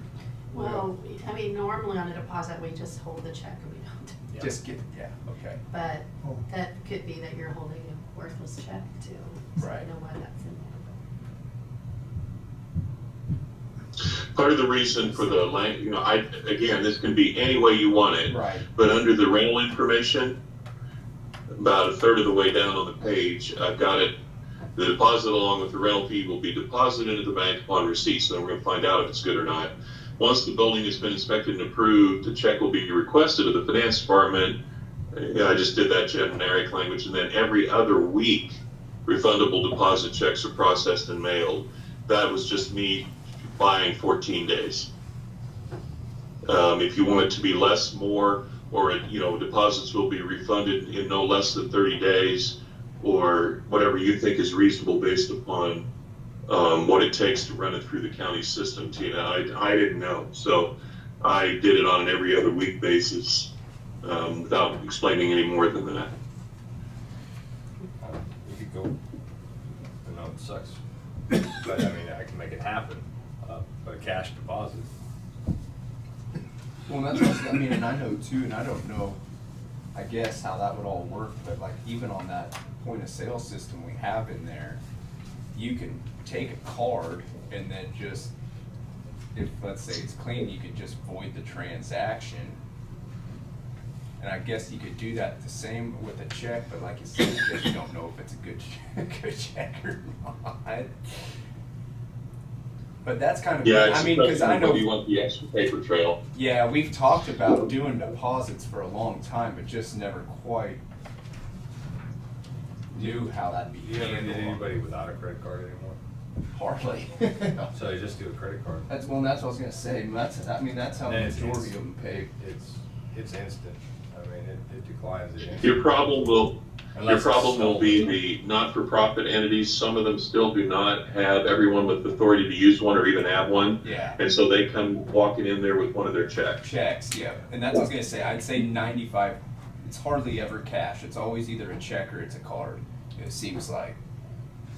Plus, the other thing I didn't mention in here, if we're giving them an actual key to the facility Yeah. and not using then we also need to get that back. I hear that all the Yeah. time from different entities that I do this for, that they didn't return the key. Yeah. Don't you just, Kind of a deal. A lot of times we do, but no, there are times, like especially like on a, like let's say they rented it on a Friday night for an event Saturday and they want to set up Saturday, we'll give them a key on Friday night so then they can lock up when they're done decorating, and then when they show up Saturday they can unlock it back. I mean, a lot of times we Yeah. ask them, do you want a key or do you just want us to have it unlocked ready to go for you? But I will say that's something I still have. We've never lost a key, but I could see how that could be a problem. Somehow it gets, I thought you had it. No, I gave it to you, don't you remember? Yeah. We were standing at the door, that kind of thing, and then nobody can seem to find it. Well, then we've got $35 to $50 tied up in rekeying it if you want to make sure it's secure. Yeah. So, the deposit should cover that as well if you're going to get fairly comprehensive about what you do.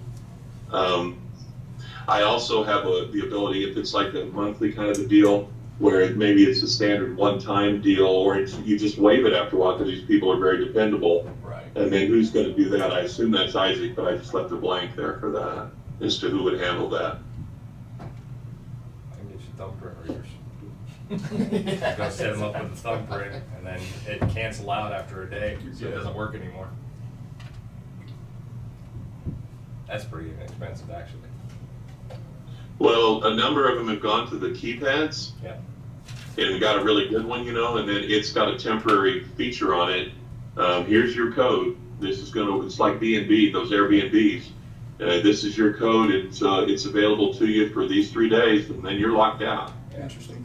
We got ours tied to Wi-Fi, so we can change it at any time, or give us a special permit at the middle of the night, so Amazon can drop off a package. Yeah.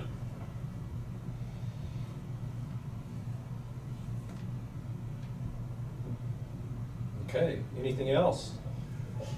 That's everything I have. Like I said, is everybody okay with Isaac being the Yes. person on frequent patrons who can waive? Yes. And I've made notes of everything else that you've mentioned. I'll try to incorporate those yet. And Isaac, if you would send me that, partial day rental sheet, I'll incorporate that by reference. I may try to use the bottom of that page to have a few check boxes. I think everything else, everybody's answered from my perspective. I am, on the deposit, I guess I'm not, is there still discussion to be had there about procedure? Do you want to have a deposit, and if so, how much?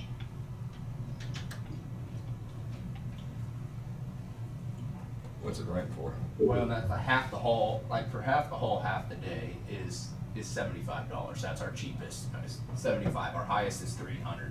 So 25?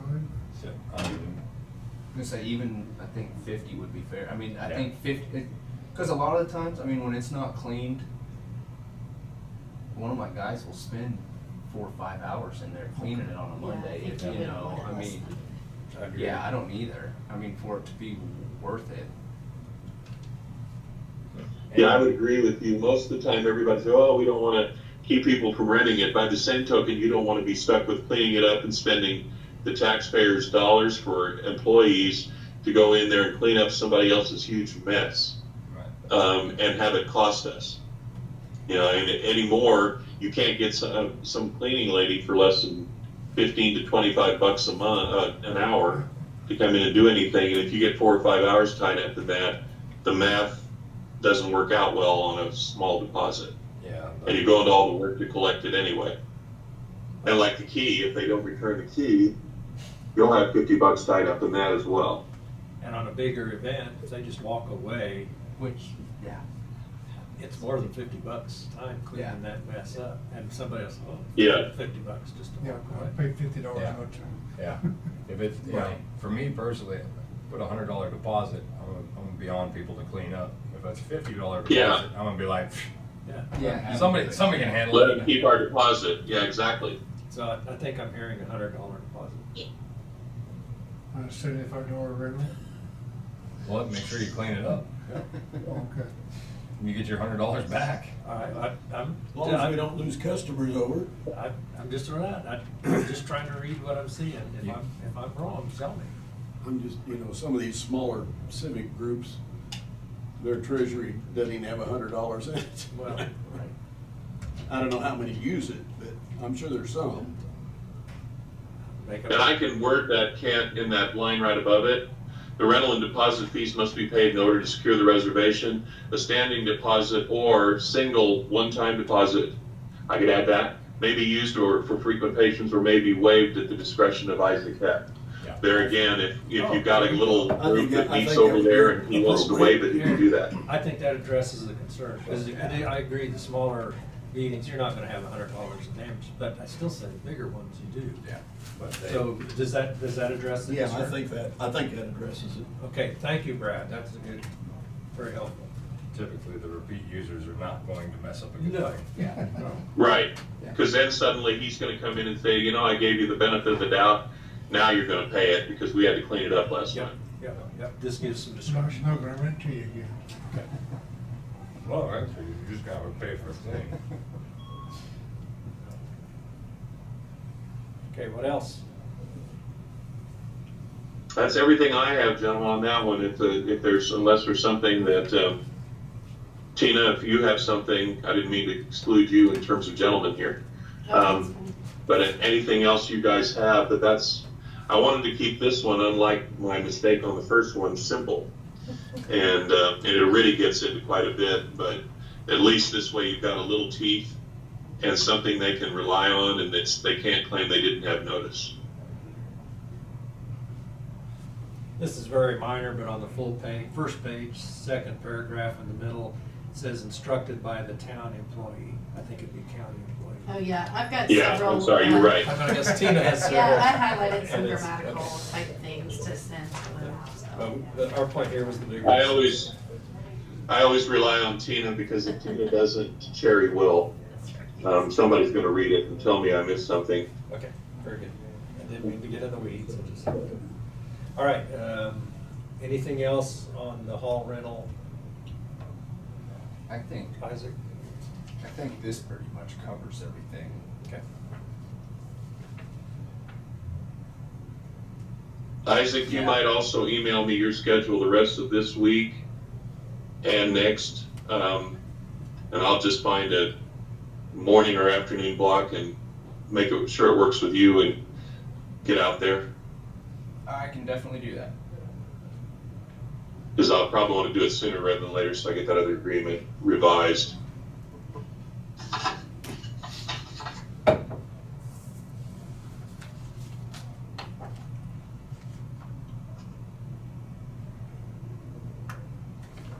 Isaac?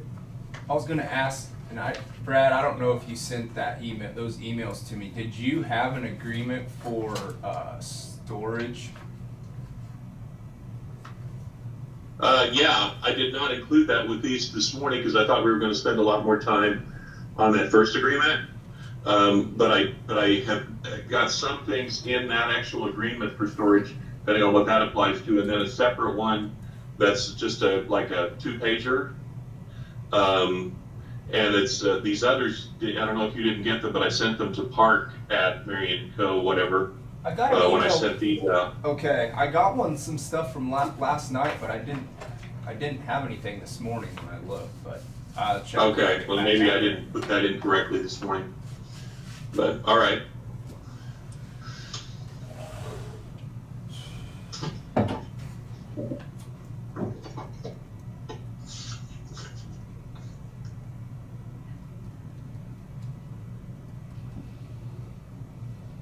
Okay. Is there another topic you'd like to tackle? That's the ones that I had for this morning because I thought we would take quite a bit longer on the other one. We could, I could take one that was for this afternoon right now if you'd like. It won't take us terribly long. Does it pertain to the Park and Lake? Because on the agenda we have this No. as a Park and Lake Yeah, work session. that's what I was afraid of, and I know it does not. It would, if we set this up only as the special for that purpose, then, and not, anything else the county councilor can think of, then that's not going to work. Okay. Okay. But we have you down for attorney-client business at 1:45 today. Yeah, and I was planning on that as well. Okay. But I just kept these separate. I just didn't think, I thought we'd need more time on the first one, but if we're going to separate that out, we don't. Yeah, Isaac? Yeah, just one more thing, not to give you something else to do, but Oh, why not? I didn't know if, I know we talked about it briefly at one point, but to maybe try to get something put together for dock owners. That's a whole nother meeting. Leave that alone. Hey, make sure you guys work that one out before you ever bring it here. Yeah. Well, there are 2 others. I'm looking at, you guys gave me enough time to look on the, list here. There was the dock issues, which is a huge issue unto itself, but Isaac and I can talk about that when we meet first. The other one is the heated dock. Are we needing, now that it's been used for a while and there have been people, still making comments about it, at least I've gotten a couple asking who has the right to do what, when, and how over there. Do we need anything for that in the way of a separate set of guidelines or standards or anything? Or is there any problem and that's just people wanting to complain? You have to buy, you gotta pay to use it. You have to buy permit or nothing. How come? Because we haven't set that Are you getting a lot of complaints? Heated dock? Am I? Yeah. I mean, I got a couple of phone You calls, get and you just happen complaints, to know my affiliation with the county, about, most of the time that's a pretty quiet, relaxed place to go and spend some time, but apparently the one guy was over there and there were some people in there that were a little bit rambunctious and had clearly been consuming and created some issues. That was one in particular, and he wondered who they reported that to and if that was available all the time, or do they just call the sheriff? And then are there any rules and regulations about alcohol consumption in the heated dock, and how many people could be in there and that kind of stuff. Now, I didn't have an answer for him. there's a big, probably 16 by 24 sign right there on the front of the dock that has all that stuff on there. He clearly didn't look at it because he was asking. Because there's one on the front door, and then there's another one right on the inside of the dock that states all of that covers all that stuff. Okay. Put another Well, sign out that's there all. that says, read the sign before Better. you have it. Brad can take a picture of the sign when it comes down. 15 little wheels that come off of it that have arrows. Funnels you right Put the to little it. lights around it. He may have been the person consuming. So, I mean, really, the complaints we get are, you know, we wish this thing was bigger, or we wish it was further out, you know, I mean, Yeah. stuff like that, Yeah. that, yeah, Yeah. I understand, but. Do you have a license to fish there? Needs to be out in the middle of the Yeah, lake. yeah, you have to. From the lake? With the Yeah, drawbridge. yeah, State. Just state license. Just Yeah, a just- fishing yeah, license. You don't have state. Marion County? Nope. We don't have any of our own, since we're part of that CFAP deal, there's no special permit required to fish out there as long as you have a state fishing license, You that's gain all. money off that? How about no stink bait on the handrails? That's the other one, yeah, you know, the cat, the. Every time yeah, I've ever that- gone to yeah. a place like that, some kid smears stink bait on the handrail. Or the fish cleaning station. I touch it. Yeah. Sure it wasn't on your hand to begin with.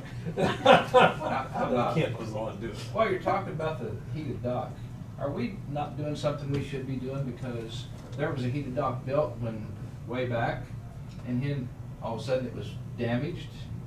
And who dug up the money? We did. The county commission, the county in general Okay. dug it up. Should there be some funds charged for that? I mean, and We don't really want to be stocking the lake. So we really we're not wanna- stocking the lake. But State in stock. order- In I'm order just- to That's the tree. charge for fishing, we would have to stock our own lake. No, no, that's for fishing. But the heated dock is ours. I don't know what our state agreement would allow, but I'm just saying, what do you do for cars? What do you do for everything else? Right. In the long run, do you put a general fund back for the heated dock repairs? What happens if the big windstorm comes in and logs come down and tears your floats up or something like that? I'm just They're sitting on rocks, which we're getting close to. We're sitting on, yeah, we're sitting on rocks, We'll okay? have I'm to, we'll have just- to move it, huh? I'm just saying, do we prepare for a rainy day to have a slush fund for that building? That's all, I guess that's my question. Need a budget item here, so. Yeah, on the For budget, repairs. but if it's, I don't care if it's $1 a day or $1 or something a month, I don't know what would be an idea, but you'd be surprised what that might add up to over a period of time. I don't know, I'm just throwing it out. I mean, I always try thinking down the road. Yeah, because if the lake doesn't ever get any water, it may end up on rocks. Yeah, yeah. And I don't know. Randy, are you asking for a usage fee on it, or what are you Yeah, talking yeah, about, like it's $1 a day? just on the dock itself. Okay. The building, because we can't do nothing about that, but yet we can control, we put the building there. I don't know whether that would violate our fish CPAP agreement or not. We can put advertising To on it. check into it. Yeah, Yeah. it doesn't. You can get I've- advertising I've sponsors. I've asked him about it. I asked him about it before this new one was built, just to see. Be another honor system box. No, There's advertising a sponsors. couple, So you put their banners. two or on- three other lakes And that advertise do on the it. exact, they do the exact same You thing. do first. I'll do it. It wouldn't, charging for it wouldn't jeopardize our program. Okay. Yeah, remember to go out and clean all the fly specks off of it every month. Pay somebody for that. Just a thought. Isaac, do you have a copy of that agreement? I don't know that I do. I guess I'd like to see it. I see. Because it's a good question. I don't know if we violate anything or not. I do have, I mean, I do have that, Brad. Yeah, if you'd send me a copy of that, that would be helpful. I'll take a look. Yearly fee. No stink bait allowed. That's what most of them do. Yearly fee for. Yeah, so you don't have to worry about it every time, they just pay. Yeah. one-time Yeah, fee. that would be- that would be- Yeah. So then you have a family that wants to go out there one time with their little children, and they Yeah, have to right. pay a Yeah. yearly fee to get on it. Yeah. You could have a daily fee too, but I mean, it's a yearly fee for the people that use it. Key card. Well, and I know that's Apple what, iPay. Like you said, when they used to pay, or they used to charge. They used to charge. I think it was $1 or $2 a day, and I know that was kinda, I mean, even talking to the guys that are still out there fishing, they just said, you know, trying to keep track of, it was more of an honor system than something that was actually enforced, you know, that the guys that were in there all the time kinda You kept an eye better on have a it. donation system. It's almost what it, Just that's almost what it say, was more of a if you'd like to donation donate thing. for Yeah. continuing upkeep, throw your dollar in here. Right. Before we went to CFAP, it was just what he said. There was a lake license, that's what somebody asked Yeah. earlier about Yeah. the county lake license, that you had to have in order to use it to fish on the county lake. Anywhere. Anywhere, yeah. And then when we went to the CFAP program, they took, but we paid for the, what you used to talk about, the board put their own fish in and everything, county board did. And now since CFAP took over, state took over and did it, and we waived all that other stuff, but that was in the agreement. The free fishing, because they put the fish in. stock. Yeah, but not to the building. That's nothing to do with the lake building, to keep it docked.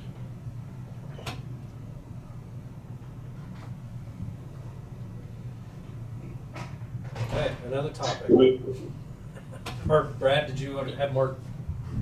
Oh, I was gonna say, we could take a look at that, agreement and at least tell you whether you can or cannot, and then I guess it's a decision for the board as to whether you wanna set something up that formalizes a fee or do something more voluntary or whatever it may be. I don't care, I would just, whatever we do, if it was for the building, I'd like some line item budget that it goes back in, strictly for that building, or do we start a budget and start building for it, because where do we find the 200-some thousand to put it in? We got things Yeah. for heating now, you know. Yeah, we got What's, budget for heating. does that come out, budget, that come Comes out? out of budget. Okay. Other discussion on the heated dock? Been a very busy place, I will say that. That's good. What did he say, 10 to 15 cars out there? Yeah, there were 14 this morning. Wow. Yeah. That's good. On a Monday? Football game wasn't too good last night. You have another topic, Isaac? I think that's everything I had. Brad, can you come up with something else we can put on you?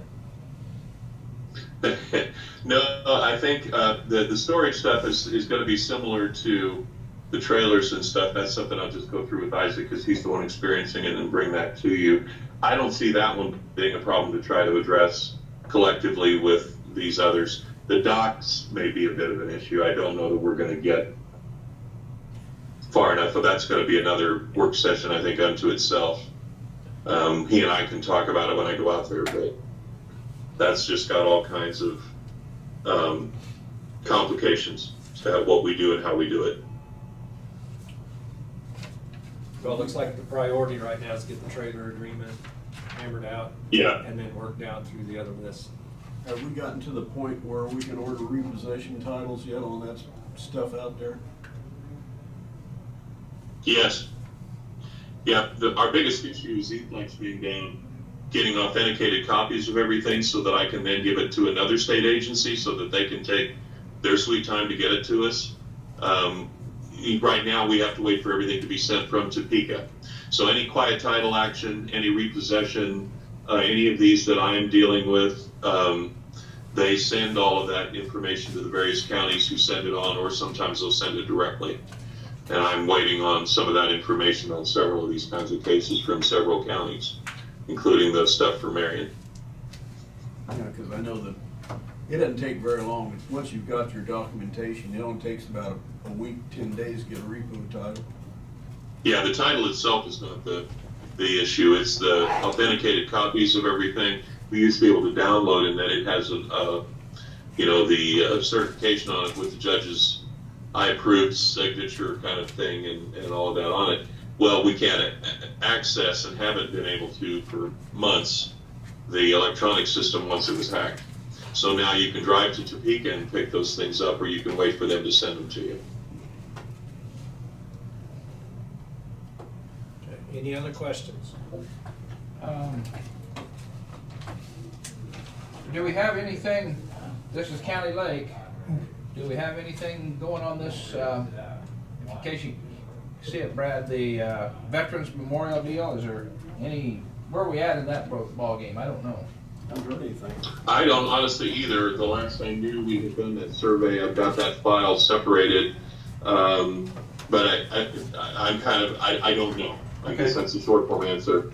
Tina, you may know more than I do on that. I don't know if they're pursuing it or what's happening.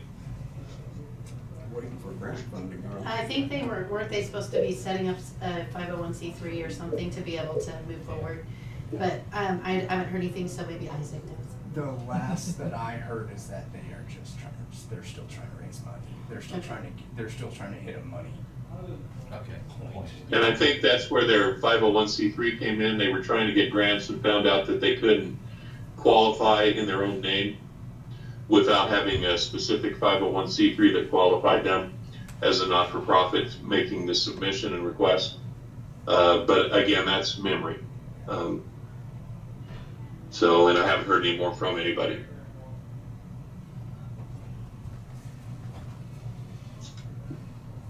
Okay, any other questions?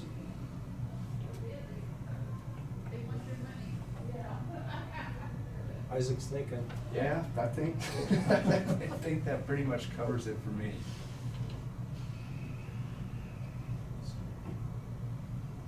Have you started replacing the electrical outlets out the lake? We got bids out right now. You got bids out? It's in the paper. Yeah. Okay. Yeah. I guess I have one that's strategic in nature with regard to what he and I are going to talk about as to those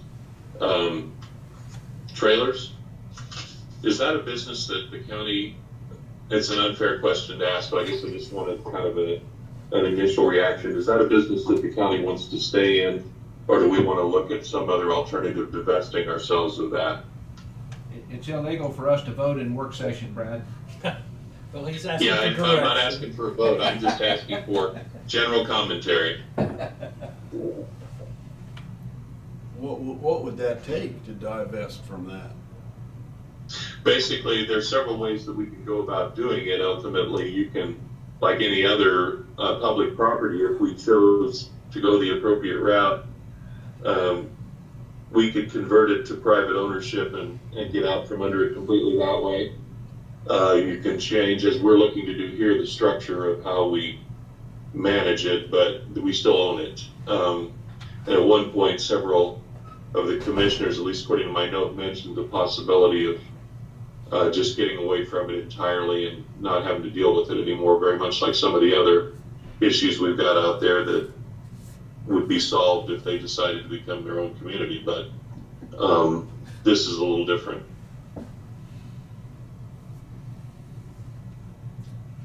One of the other lakes took theirs and sold them all. They didn't feel like it was worth the expense to continue to maintain them. With the location of everything of that trailer park, I don't know that you could sell them off and let them have ownership of that. Then it'd be worse than the rest of the lake. I mean, with Spend a lot of money on surveying. Everybody having a 50 by, or 25 or 30 by 50 to 75 long or 100 long lot. I don't know. I don't think the lots are that long in some places. I don't know if there's to be wide enough for very much. I don't even know if you don't even know how you could come up with a fair market value. And then you have Couldn't have setbacks. You got sewer, you got water to them. Yeah, they'd have to put a massive infrastructure into it before they could operate it. The only reason why it operates now is because it's kind of a resort. It's not a living place. I like your question, Brad, because it gives us a thought of how would you do it if, without just saying 2028 we're gone. Yeah, and again, I'm not advocating for it. I know that it was mentioned, and several had. I think in the one case they sold it to they did a bid process and sold it only to developers with certain significant restrictions as to what they could do. and they had quite a bit of interest in it. I guess these developers figured they could make money at it, utilizing those as long-term contractual rental properties. But I haven't investigated it that much. If it was up for sale, I'd buy it. Yeah, how much money?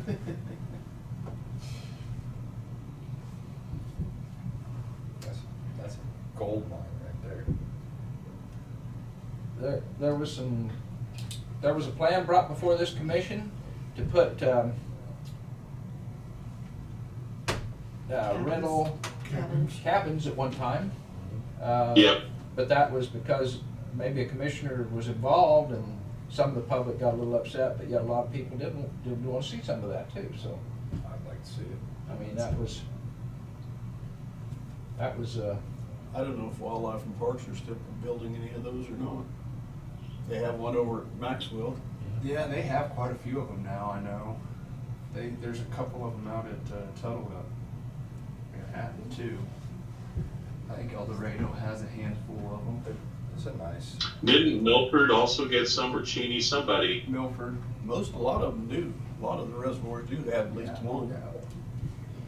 I didn't know if they had backed off of that program. I haven't seen much out of it lately.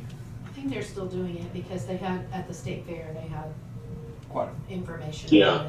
on it. It might be something we'd check on. This is something that, I guess while you're on the topic, as far as trailer homes go, you know, that one burnt down, I think that was 2 years ago. And a lot of them have started asking about the possibility of, instead of bringing in a mobile home or a camper, doing like a tiny house or one of those little sheds that's completely finished.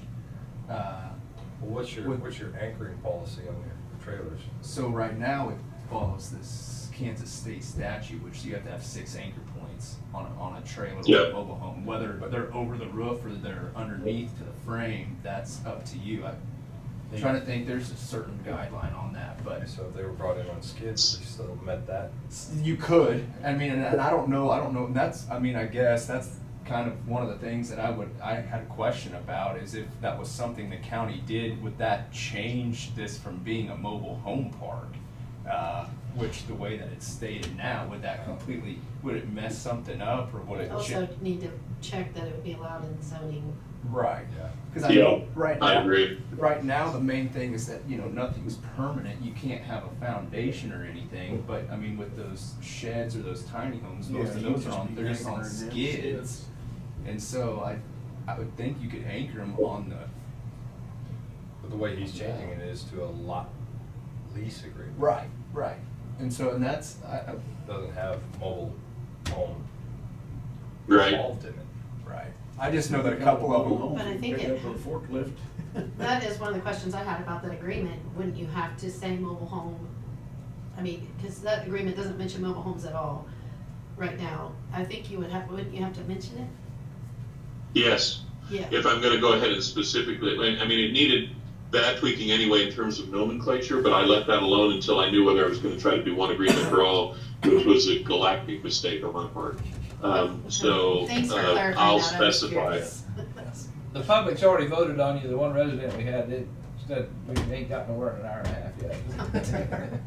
But no, that is something, because over 3 years ago, right in City of Hillsborough, I know of 2 or 3 homes they were still on a trailer frame, 5th wheel trailer frame, but a tiny house.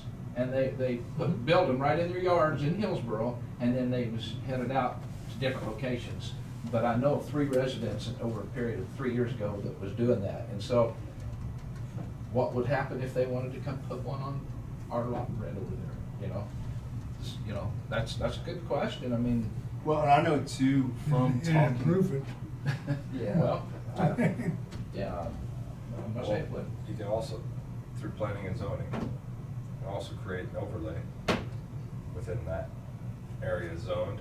An overlay goes through a few extra steps to make sure that it meets this criteria, the aesthetics, the envelope.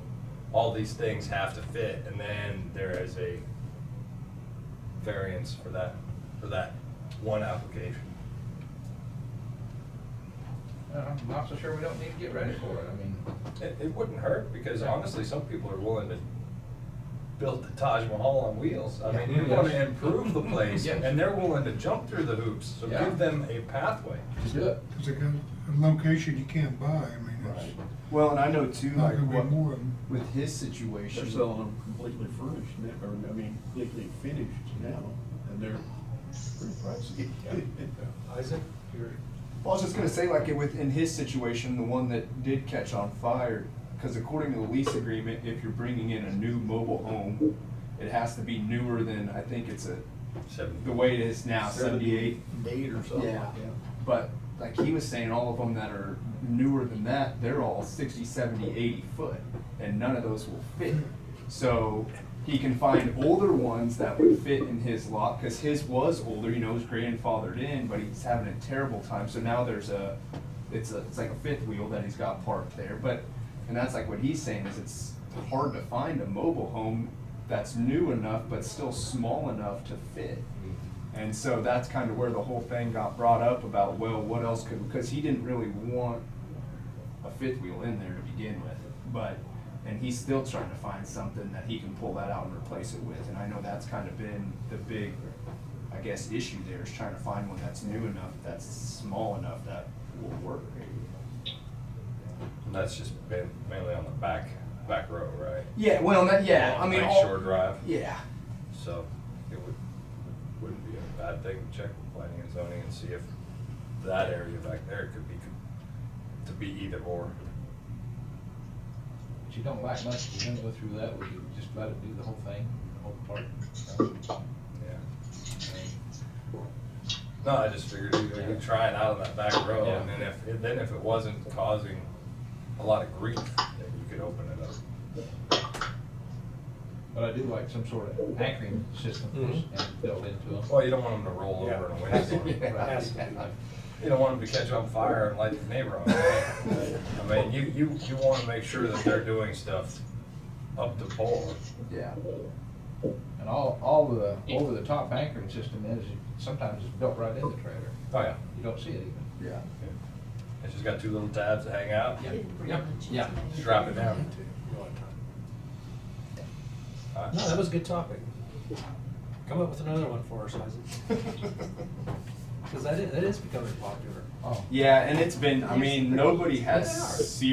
seriously asked about it yet, but there have been Should we dress it up? questions about, you know, if we wanted to do this, would it And be could you do possible? 2 stories instead of 1? Well, and add bedrooms upstairs. That was actually something that I was gonna talk to Brad about. I mean, because there is no, according to the lease agreement that we currently have into play, there's no height requirement. Yeah, it's just, and I've been asked that same thing about If it's a- sheds. Kind of If push it's second a story. mobile home, they can't. Can't, yeah. You can't transport them down the road. Right. We've had this, the same question about sheds, because it says 8 by 10, and they said, well, can we get one built that is 8 by 10, but it's 2 stories, you know? But you just gotta put a rule in somewhere for it, I mean, because somebody's gonna do it. And that's it. You get asked about it. I mean, nobody's done See, it. look at Brad, he's rubbing his temple. Eventually, it's gonna get to the point, right now you keep making accommodations, but eventually it's gonna get to the point where you own everything or don't own anything. So you own everything and rent it out, or you don't own anything and let somebody else manage.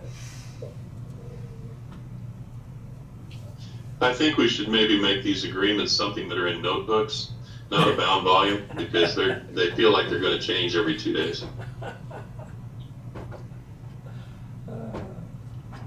But if we owned everything and rented everything out, you wouldn't be talking about this. You'd just be like, That's correct. Yeah, I mean, you could phase that out as they go out and then just convert it to cabins in that area or other types of facilities that we just manage. Yeah, I think looking at something like that strategically long-term is in your best interest. Because the more we talk about this, the more I feel like you're gonna always have someone wanting to do something that they came up with as a new and greater idea for development that we've not even contemplated. And if you can at least control what's there, then it's just a question of who you rent it to. this is for rent, take it or leave it. Yeah. Very good. Last call. Been waiting for that all day.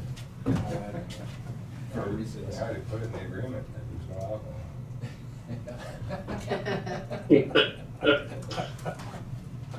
All right, I think we've got the marching orders for Brad and Isaac. Be looking for something on the 29th. And go from there. With that, we'll close the work session, and our regular meeting starts at 12:30. Jonah, what I was trying to get you to look at, all the time he's talking, he's never been on the screen today on that screen over there. Yeah. Once. Yeah, I know, it's. Who's doing it? One time I can.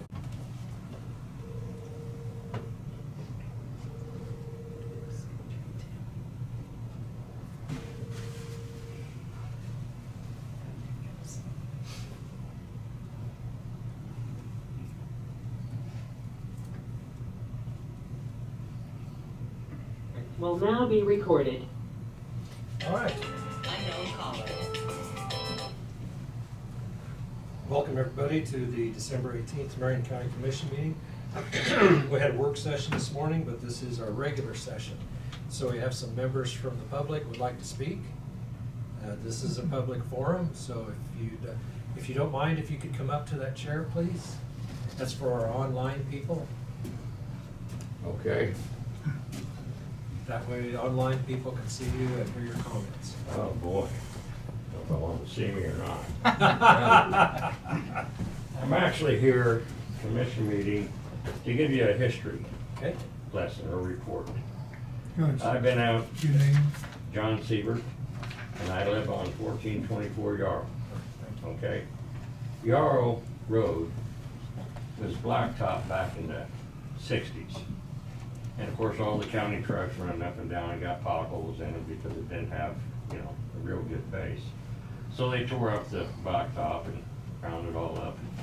Road's really good.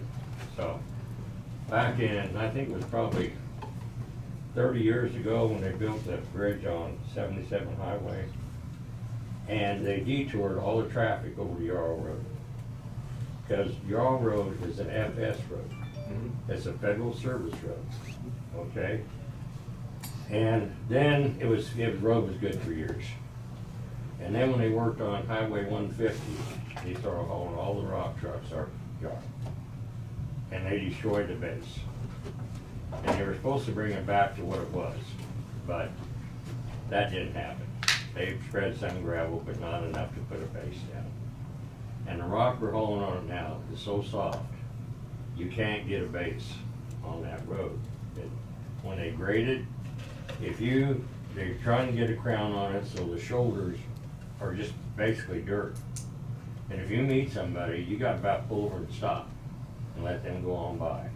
And I don't know if the county commissioner realized that is an FS road.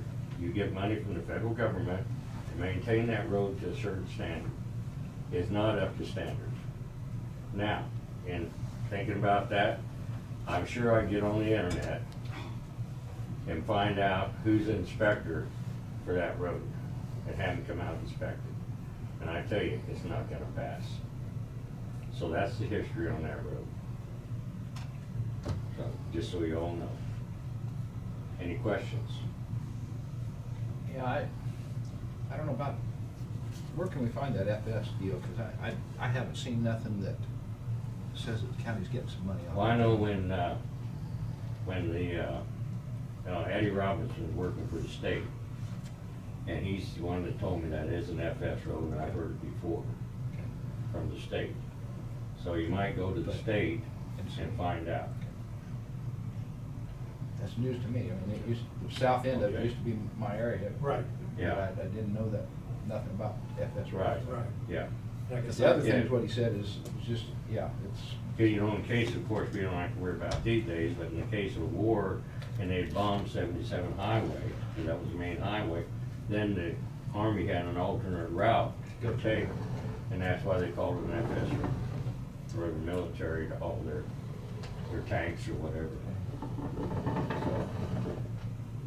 Any other questions? The last time, when I remember what we did to it was, we come along and put a lot of the hard rock and stuff.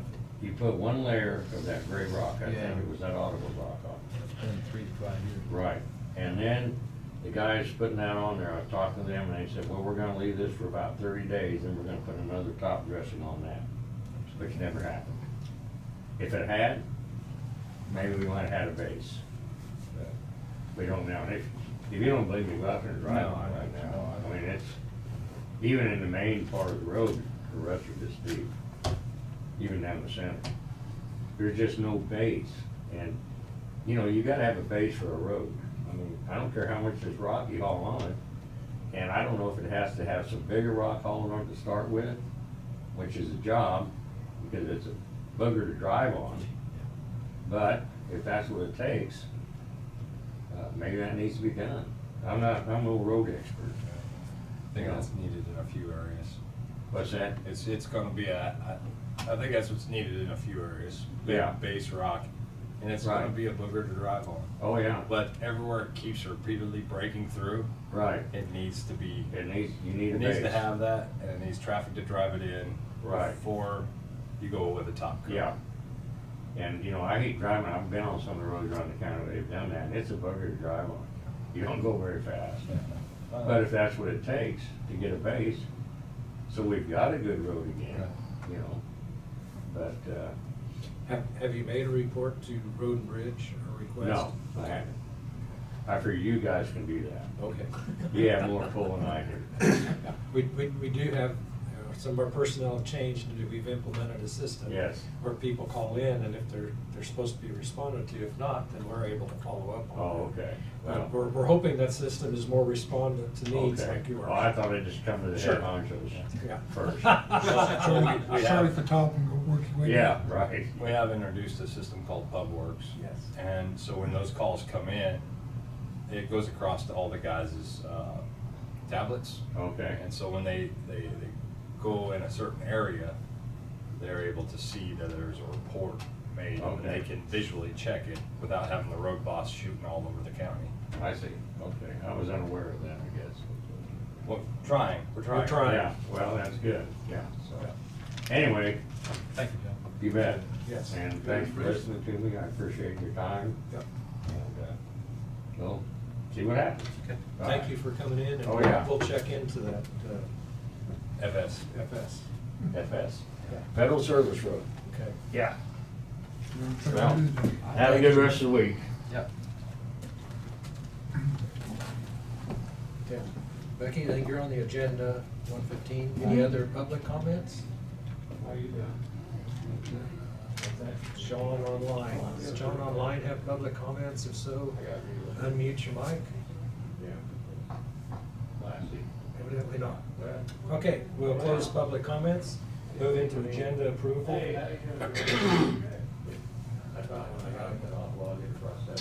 You should have an executive session at the end on contract negotiation. Under Brad Jantz. Are there any other changes to the agenda? All right, seeing none, agenda is approved. We'll move into administrative. Tina. Okay. Have the minutes of December 11th. Commission's had a chance to review the minutes of December 11th. Any additions or corrections? Anyway, Motion to approve. Motion by Commissioner Dalkey to approve. Is there a second? Second by Commissioner Becker. All in favor say aye. Aye. All opposed nay. Motion carried 5-0.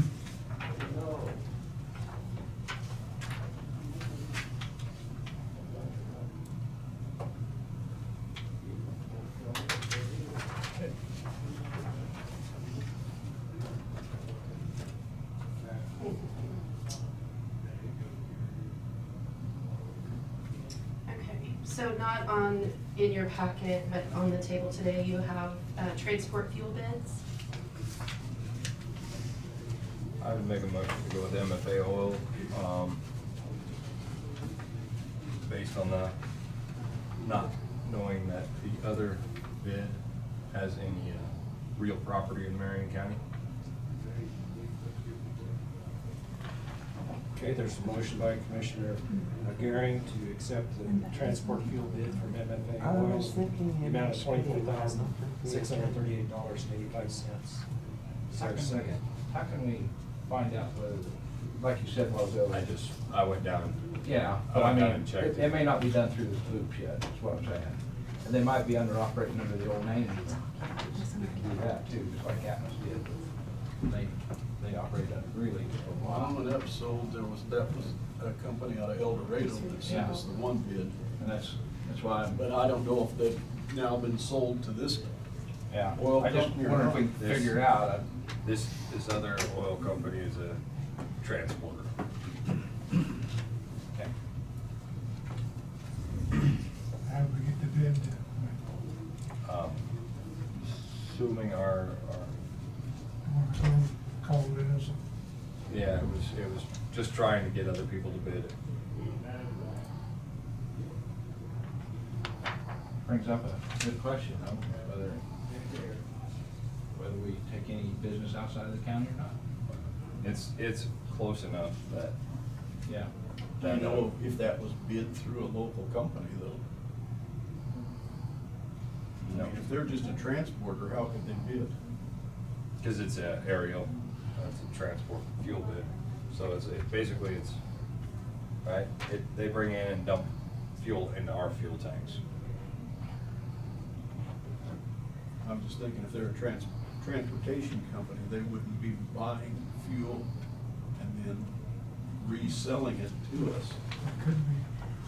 How about we accept the bid as Commissioner Gehring's presented, do some research on the company for the next round? That's Would what that I was be- asking. I hate to exempt, because we need more than one bid. Yes, yes, but give us, in this case, since we have preliminary information, but we don't maybe have all the information. Yeah. I would accept it for this bid, and then maybe we can research it, find out. Right. So is that a second? Yes. Okay, second by Commissioner Dalkey. Further discussion? Yeah, just have the girls downstairs contact somebody and just fill out a vendor application maybe. Find out the history behind the Do we have company. such a thing? In a matter of speaking. They could give us a certain number to do business with us. It's not a whole lot of dollar difference right now, so that's. I struggle to, if people are making investments in our community, we should be able to support them back. All right, any other discussion? If not, all in favor say aye. Aye. All opposed say nay. Motion carried 5-0.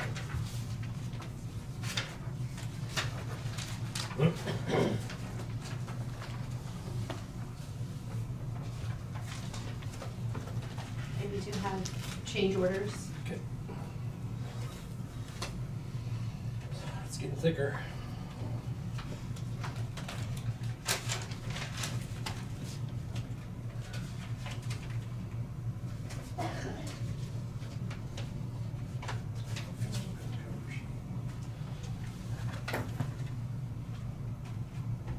That's in the packet.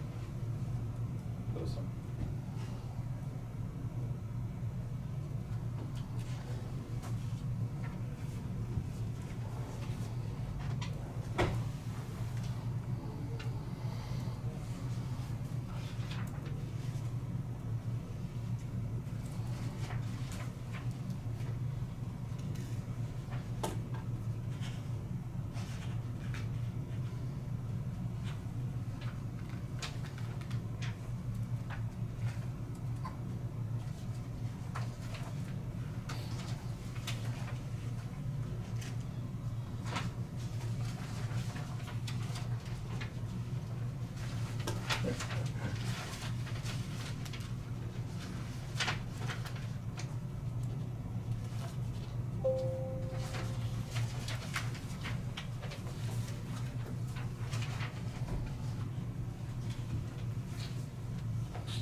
That's interesting.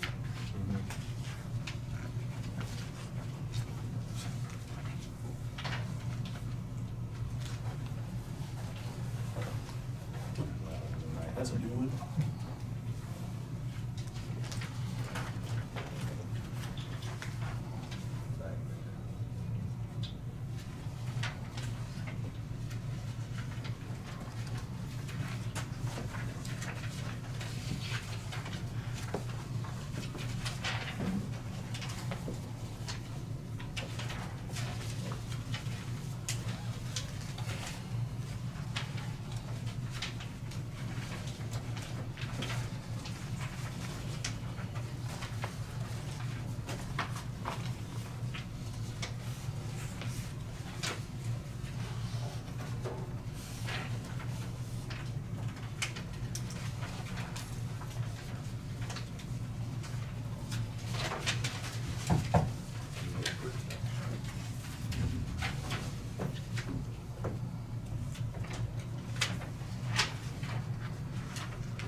back in the land ownership. Put it back into the city. I wish they would all be that way.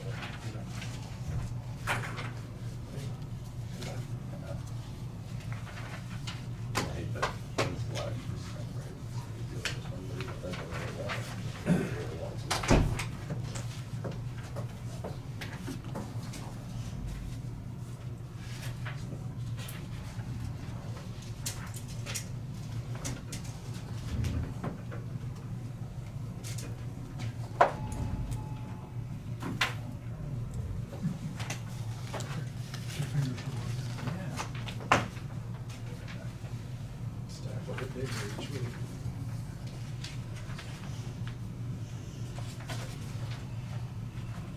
All right, got that done. Thank you.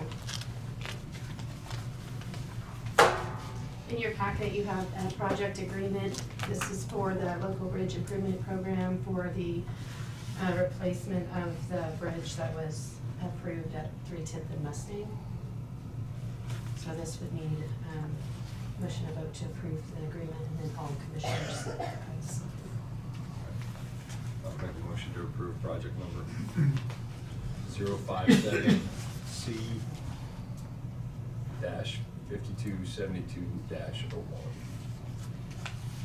Motion by Commissioner Gary, is there a second? Second. Okay, Commissioner Crowfoot, second. Questions or discussion? This is just a dirt road? Yes, but it is one that is It's a used. fracture critical bridge. is what Fracture critical, yes. And then it involves closing another bridge. Okay. Okay, that is one that's used. Other questions? If not, all in favor say aye. Aye. Opposed, say nay. Motion carried 5-0.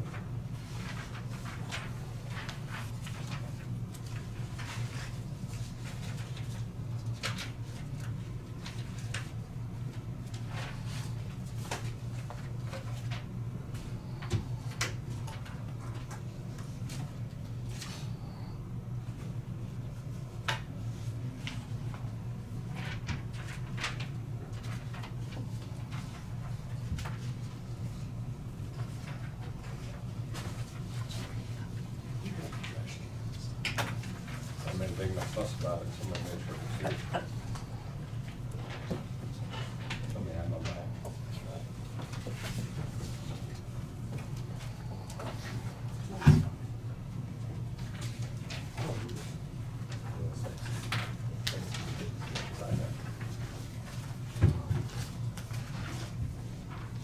All right, got the signatures? All right, in your packet, and you might remember, we had the discussion about the generator for the 1240 commercial property. So Sharon has confirmed with the contractor that the correct bid specs for the generator, and there is a change order in your packet for the amount of $12,000 to add that to that project. Okay, so it's just the one change order? Yes. I believe the other 3 change orders mentioned were administrative changes. Those didn't come to the board, so. Right. So, Jonah, did you have a chance to review the specs on the generator? I actually reached out, talked to the contractor, electrical contractor, and verified they originally did bid the right unit. Somehow in the bid proposal between him and us, it got turned to a 24 instead of a 20. Okay. And they were on par. They had their stuff right from the Okay, beginning. so this is an appropriate Yes. change order. Okay, would there be a motion to proceed with the addition of the generator? I'll make that motion. Okay, motion by Commissioner Crowfoot, is there a second? Second. Second by Commissioner Gary. Questions and discussion? If not, all in favor say aye. Aye. Aye. All opposed say nay. Motion carried 5-0. So I'll have you sign we approved 2 other change orders on that already under the aluminum storefront and So doors and frames. Those did not come to the board. I believe that with the department heads that you put in charge of that committee, that they were making some approvals on, within the scope of the overall budget that you set. But because you did not include a generator when you approved that bid, you excluded the generator. So this needed to be a board approval on this to add a generator back in. So those 2 items are still dealing with the generator installation? No. But if the board wants to have every change order on the project come here, they probably need to tell the department heads that you put in charge of that project. Because some of those things have been, as just part of the overall budget that you all set, they have been tweaking as they go, so to speak. So They've been stable where are we a lot. at then when we're done and we're 30,000 over the original budget? We set a amount authorizing you guys to go with. Correct. We have an overall cap, if you don't mind me answering that question. We have an overall cap budget. For the entire project. For the entire project, and part of that included security and some other features that have been included. The general contractor is working with our security and IT people, and so some of those changes were part of that. But we're still under our overall cap. The 3. Yeah, I believe you set that project budget at 300,000. So if we get to the point where we're nearing the end of our project and we're expected to have to go over that amount, then we would come back to the board for your approval. But so far, we're doing good. We're still within the limit that you set, and we're able to accomplish what we need to accomplish at this point. They're hanging just under 268. So they're still 22 under budget. I know, but we barely got started. Almost finished. No, we've got quite a We have bit. a long ways to go. If you want to make a change, make a motion. Well, I'm not saying this specifically, but as many contracts as we deal with, it appears to me, we get an original bid of a certain amount of dollars. We're always getting these change orders. And that was part of the process here, is the commission agreed to set a cap. Well, I know that, but And I think as long as the overall you know, project was under the cap, we weren't gonna do Going, it on each going floor. forward, I think we need to be a little more strict. Well, I mean, let me just attest to this as a contractor. Right. Owners typically like to change their mind a lot. We're the owners. And that costs. Yeah. And you can't expect a contractor to hold their price when you're changing your mind or being wishy-washy or not coming down firm on what you actually want. Well, So everybody needs to understand that you can set, yeah, I want this price, but then I want this, this, and this, and I want you to move this, and I want you to do that. Every one of those things cost, and you can't expect them to swallow it. So that's what I'm saying. A lot of these people think, oh, I'm getting it for a certain price. Well, it's not a TV in the box. Yeah, but it's not I mean, already assembled. Specifically on this contract, the only thing that we actually have done is add that generator. Well, we've added some paneling. So we had a general scope of work that included some things that were not in the bid, that $239,000 bid, that we still needed to do within our total cap. Some of those things are being handled through the general contractor just because that's, I mean, pulling cable and running wires and working with the electrician on some of those security issues. We had to have some special door hardware to be able to have the security, like a badging system. Some of those things weren't included in the bid in the RFP, but they're still part of that project that was approved by the board, if that makes sense. So the general contractor is helping facilitate between the electrician, our IT, our security, the plumber, working with all of those different companies to help bring the whole project together. I'm just saying, it isn't the best interest of the commission and our taxpayers that we always allow that cap out there after we've got an RFP. Well, there's certain things in the RFP for the construction, as Sharon said, security was not included in their bid. So security is an additional issue. But if the general contractor is there and doing certain work, it makes sense to have him do some of those things at that time, which then would go under the security, which then is not part of. And really, this is kind of the first time you've done it this way, where you've set a cap and allowed the people that you put in charge of managing the project to stay under the cap, but do what they need to do, instead of bringing every change to the commission. I mean, in the past, you've brought every change to the commission, and so it was a change. Yeah. And so it might feel a little uncomfortable, and maybe you don't want to do that again. Well, we're just living in a different world to where, when we first started doing that, the changes weren't that huge. But the cost of materials nowadays ends up being big numbers. The only thing I- Insulation on a building was $6,000. The only thing I feel is, and I trust this people over here that's doing this, that our leaders there, is have a very good reason that we can back you up. If there was something, I just wanted it. And then we have, also in that department, we have emergency management department, which I don't know after this all gets done, whether she'll have offices anywhere else. But other things, like in the health department, that we're doing things for security over there too. So I'm just saying, maybe one place is where she needs to be secure. I don't know. But we've got to be able to do that, take care of that. If she brings something else in on this other building, then I'm gonna look at it and say, why? Is because. Maybe it would be more comfortable for the commission if the building committee brought a report of whatever changes that they have looked at. Just give us your reasoning. That's all I need to hear. So But I can back them up. is it gonna slow up construction? You know, No, that's, Not to get approval, but just to report to you all so that you know what's been done. I mean, but they could make these changes when, could you string a wire for the security system since you're drilling a hole already? I'm on the phone daily with the contractor. I mean, if the commission wants to do that part of it, if you wanna relinquish those I don't think we wanna micromanage it. No. administrative abilities, then And that you was the whole can, point of then- us going to this other And process. we've is so appointed these 3 people. We set a cap, as long as Yeah, someone but cap. I still think that a report would be invaluable.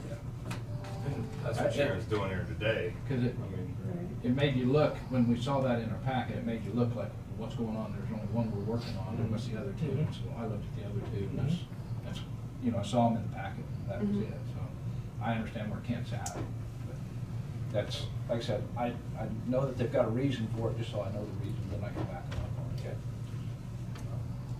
I guess the side of the fence where So I think- I set a budget for things, just like end of the year budget next year, what we expect to spend, don't go over this, stay under this. And then it streamlines the process. It allows things to get done efficiently and quickly, and then you're not dragging feet, nickeling and diming, and then winding up over budget because you couldn't make a decision. You get more for your money if you decide right away. If you can make a decision on the fly, you will save money. Right, and that's what the board has empowered these, Yeah. them to do, so. Yeah, at this point. It's there's just no that change. it looks different than what you're used to, so. Yes. So at this point, no change. Okay. Moving forward with the process as we established. But Doing a good job. update what the change orders are. That way we don't get another change order and what are these other three? How often would you like me to do that, and then will those be up for discussion when I bring them to you? Just the under cap. For me, you're under cap. That's just it, put a limit on it. I mean, if it's a $5 change, there's no Yeah. reason wasting No. more of our time. No, I'm talking about something, you know, that's kind of substantial. But again, as long as it's under our budget and cap. You know, because we're all busy and don't have time. I think We're just sure not simply taking an email hour the out chairman. of the day. Whenever you have a problem, have a major change of 1,000 or 2,000, whatever, or email it out, that this is what you're doing. How about we consolidate that a little bit, so not every change? Monthly, Monthly. Yeah. maybe just a monthly Over. summary, work with Tina on just on the major items. It's gonna be done in a month. Well, that's my point. You approved an overall plan, and I feel like I'm responsible for making that plan happen for you all, and that you Yep. get the product that you expect. Yep. So, you know, I'm trying to use the county's money wisely and stay under our budget and get the product that you all are expecting. Yeah, I think at this point, but maybe going forward, we ought to think on some of these other concerns. But this project's so close to completion, maybe that it's. Yeah, and on this project too, I had a call this weekend and I took care of it. It was concerned natural gas, and they're going all natural gas. They're staying with natural gas. The call was, well, they're ripping it out, so. Oh. Anyway, it took care of it. So if you hear of anything, natural gas is still on the plan. I talked to Cody, and so everything's supposed to be on natural gas. So the generator and everything will work. Somebody thought you put in propane? No, they're thinking to turn it out and go all electric. Oh, Go all electric. yeah, I'm trying to shoot. That could work, but when you go to approve a generator like this, then now you gotta set up a propane tank. Yeah. Yeah, I saw that at this too, and that's why I was checking it out, because what the heck here, what's going on? So, we also have pay application number 2, for approval in the amount of $45,375.94. I move to approve. Second. Second by Commissioner Gearing. All in favor, say aye. Aye. All opposed, say nay. Motion carried 5-0. Thank you. Okay, thanks. Thanks for Thank you. trusting our We do. abilities in this project. We do. It's Thank gonna you. be a great project. So, thanks. Just update the conditional use application, the public hearing for the 1220 East Main Health Department project will be January 30th at 6 p.m. We have submitted that conditional use permit application to the city. And I have some salary changes. Okay. Is that held at the city? Yes, generally. Okay, salary changes. Full commissioner. In the sheriff's office, rehire as reserve officer, Landis Goodman, $21.20 an hour, effective December 8th.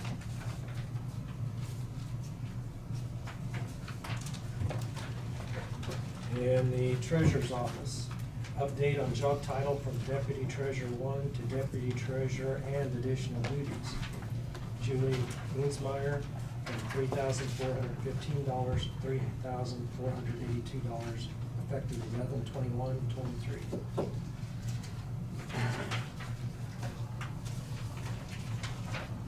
In the treasurer's office, change from administrative specialist 2 to motor vehicle coordinator.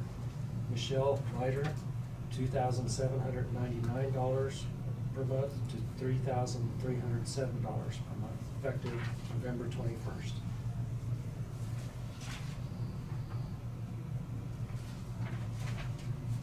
In the treasurer's office, additional duties for Sherilyn Buller, $2,541 per month to $2,591 per month, effective November 21st, 2023.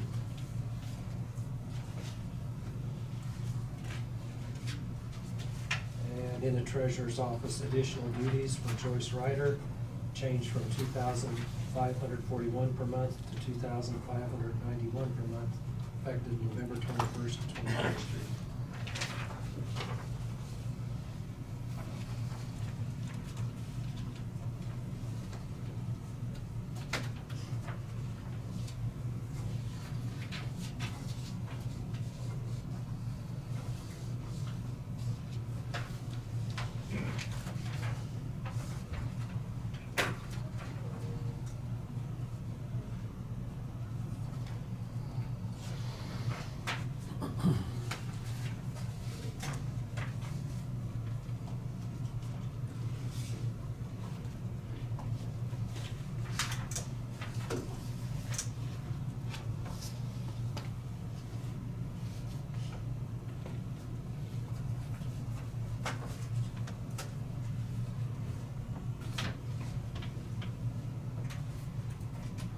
All right, next. And that's all I have for Woohoo. Hi, Nikki. Hi. It's your turn. We're only Okay. 20 minutes late. Sorry, I think We had a lot of quick. administrative, so good to see you. Good to see you guys too. I just have an invoice from Survey and Mapping, which used to be R&S Digital. This is for 55 hours over our contract. Obviously, we have new eyes looking at it. So these would be like line changes and corrections or use changes. We have new eyes looking at it. We have new maps. This isn't typical, but I think we've kind of come up with a plan in the future to avoid this too. So I think when we get our new sites, we'll do ag review, like half the county 1 year, second half the other year, and then send our ag mailers the third year, so it'd be the most corrected version that the taxpayers would be seeing when they get their ag letters. But of course, we switched, so now we have a new mapper and new employees, so I gotta get up to speeds. I mean, not that anything was wrong before. It's yeah, just nothing was wrong before. I think these are just, when you. new tech, new people, new everything. It's kind of.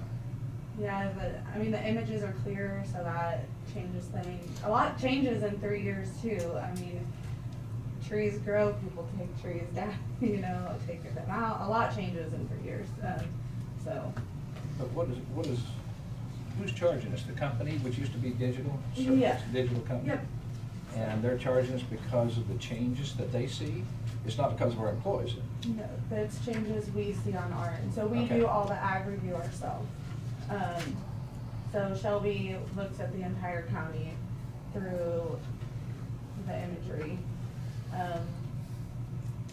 It is also viewed in person every in that 6 year cycle. So what Shelby didn't view was where they were doing reinspection. Other than that, the entire county was looked at. So this is the entire county's ag review.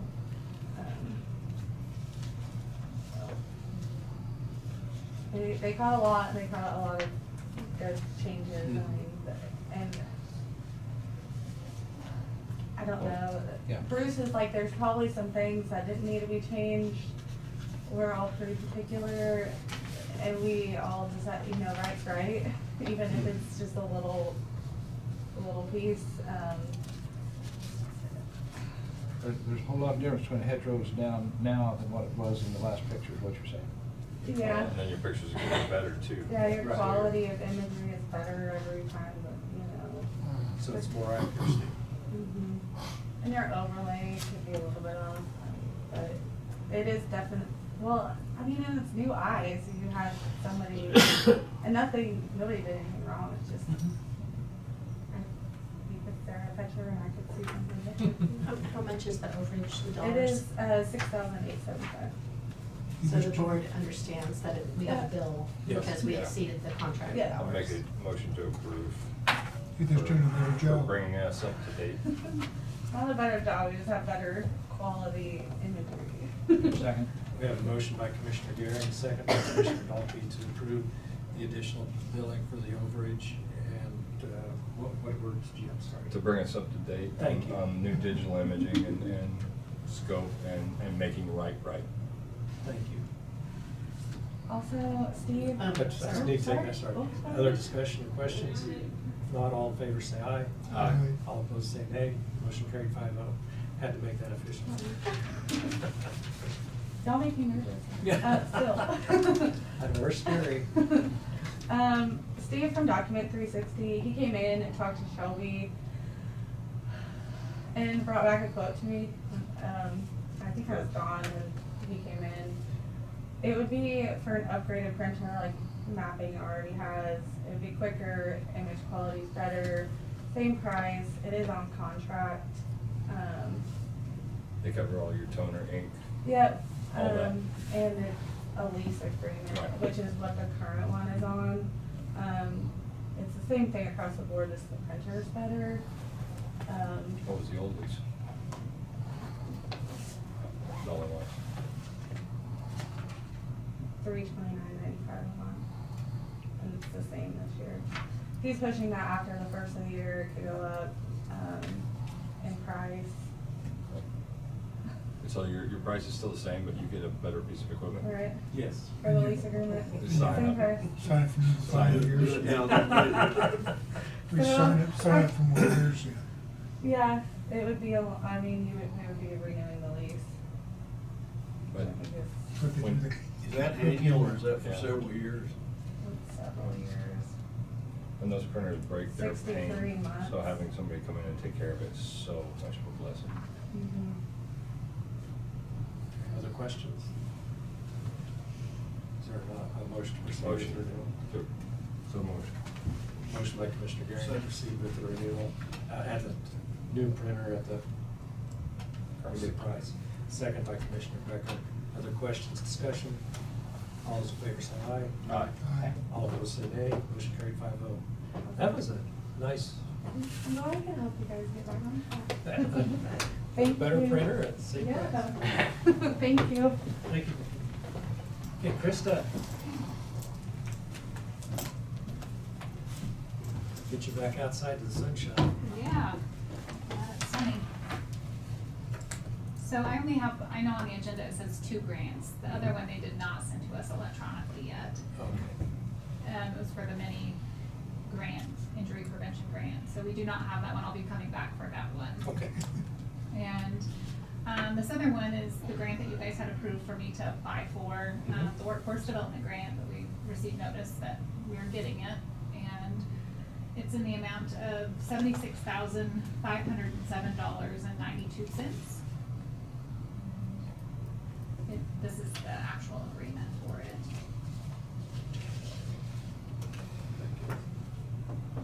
Any questions for Krista on the grant? I know we did a thorough discussion when you applied. Any other questions? The workforce, so this was.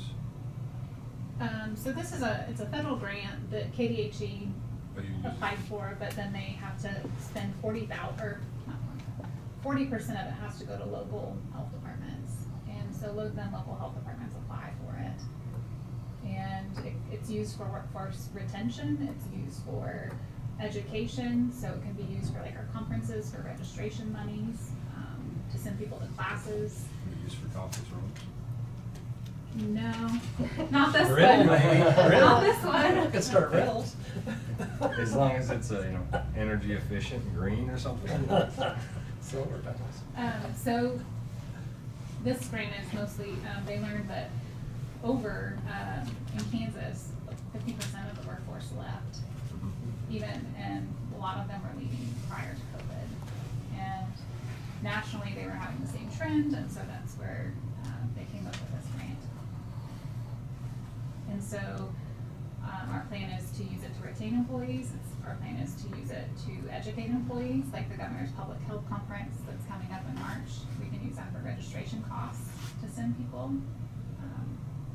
So a lot of times, at a lot of our conferences, sometimes there's only money for me to attend, or CALD has stuff specifically for directors, but that way we can educate staff as well. Motion to approve receiving the grant. Okay, we have a motion from Commissioner Garing to approve the acceptance of the Kansas Department of Health and Environment grant. Is there a second? I'll second that. Second, Commissioner Crowfoot. Other questions or discussion? If not, all in favor say aye. Aye. All opposed say nay. Motion carried 5-0. Thank you for your work and doing all the paperwork and applying. So you need a chairman's signature. I do. There's 2 different places on this Okay. grant. And I've got, And then I'll need a copy. I need to keep a copy.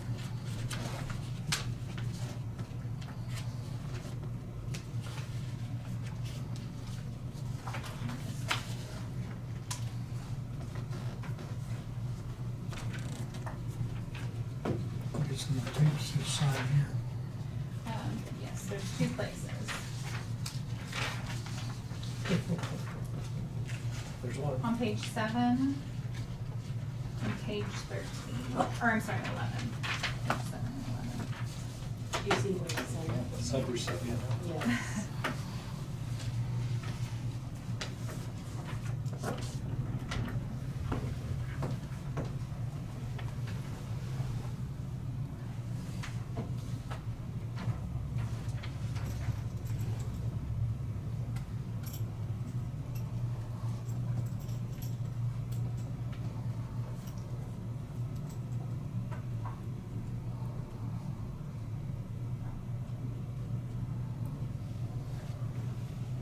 Okay.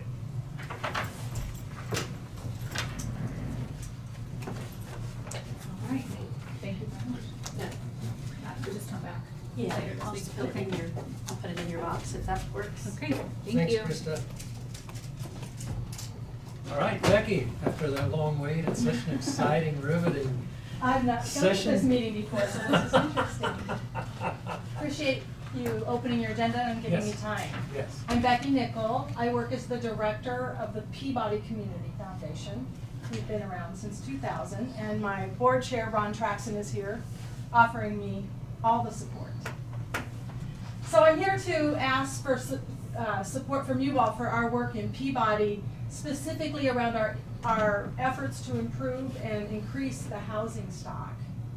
Am I allowed to pass something along? Yes, absolutely. Okay. Yep.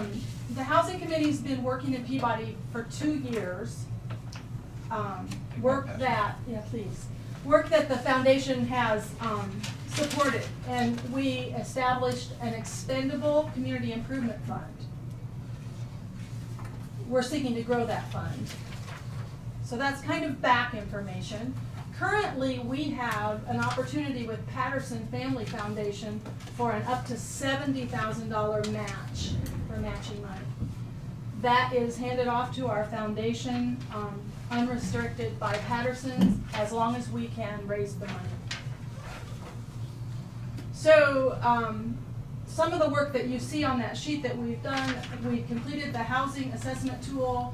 We participated in the state's HIAC meeting, which meant Peabody was opened up to state funding for housing. A land bank has been established. A CDBG application was submitted last week, and we did that in collaboration with SCED. We have a plan to move a donated home to Peabody. It's in great shape. We anticipate we'll be able to move it, have a foundation, a basement, and then sell it.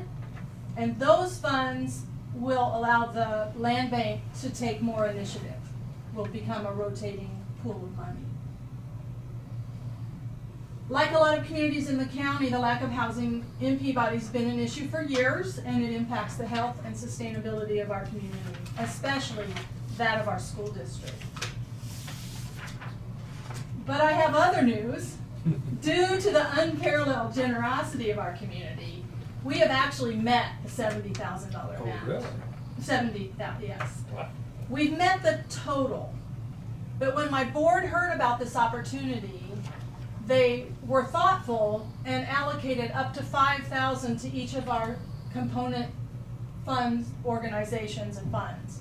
So we wanted to make sure it got distributed a little bit more equitably across the community. As we do that, we still have match to meet for community improvement fund, because that one was not restricted to the $5,000 because that's a board priority, community priority. So while we've met the match total, there's still room to support the community improvement fund. And I'm here today because we are $10,437 short of optimizing that Patterson match for community improvement in Peabody. And I'm asking today for $10,000. When I started working on this match, I was like a mouse trying to find the next hole. I contacted a lot of people, and I'll have you know that the match we've come up to at this point has come from individuals in the Peabody area. None of that is corporate money. But I look out my window to the north and I see the wind farm. So I get in touch with the wind farm general manager, and he invited me to submit a request and said they'd consider it. But he said to me, oh, by the way, we gave the county $400,000. Maybe, I'm just going to be honest, he said, maybe you ought to hit them up. So that's exactly what I'm doing. It's a small part, right? I can do that math. Yeah. So that's my request. I'm open to questions if anybody has them. Well, first of all, I'm very, very proud of the Peabody community for taking initiative on housing. I mean, that's an issue in every one of our counties and all of our districts, each of our districts and the entire county, and each of our communities. So that initiative is absolutely well needed. And bravo for making strides to make something happen. The matching part, well, that's where the commissioners have to chime in. Commissioner Dalkey, do you have I look to you first. Well, any of your thoughts? I will say that we do have 5 districts sitting there. And whatever we do, we have to think of all 5 districts. I mean, if they come up with some plan similar to this. So that's my first deal. Second deal about the wind farm money is we haven't been trying to get a definite for the last few years. First time we got some from the North Wind Farm. Says, where's it going? What's it going to do? Now we've got a second one that should start kicking in some here for long. So this may be a good place to set a path for a year of donation. I don't know, just some, you know, if you're looking at 10,000 for this housing income, the other thing that I think of in the last month is that we've had a big company make it known to the world that they're leaving Hillsborough and going to Newton. They're expanding. Well, yes, but still, was there ever anything here in front of us to ask us? No, there wasn't. And so, and their main last reason was because of the labor force. And so, you got to have housing for labor force. That's you go out to get a big company, you got to have labor, and then you got to have housing for labor. So maybe this is a small step towards labor, not only for the schools and stuff like that. Is that you know, I think there's some other things that we just heard of. Maybe I don't know whether that was meeting or not, but we heard of Hillsborough's looking at housing deal over there too, so, I'm quite sure that they would be on our door here asking for 10,000 too, if they're building houses and Peabody's putting a house in, and we're donating to that too, so whatever we do, let's make it fair to everybody in our county, and I do think that the wind farm money is a place for some.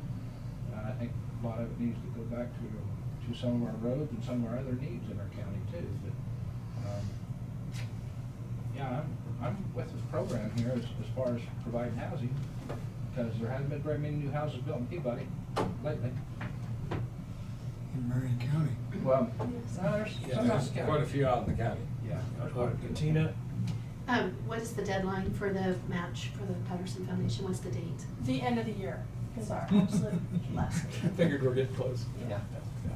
It's best to ask for money when you got that type of window. Well, sure. Right. We're almost why I there, asked. right? I mean, we're Right. almost there Right. to make the impact we wanna make. Right. And I don't know about what other communities do, but I do know that we have a volunteer foundation board that's very active. A subcommittee of that board is these 5 people that you see in the picture, and 6 now, and they're all volunteers. They've been the same people, meeting monthly, making real progress on housing in Peabody.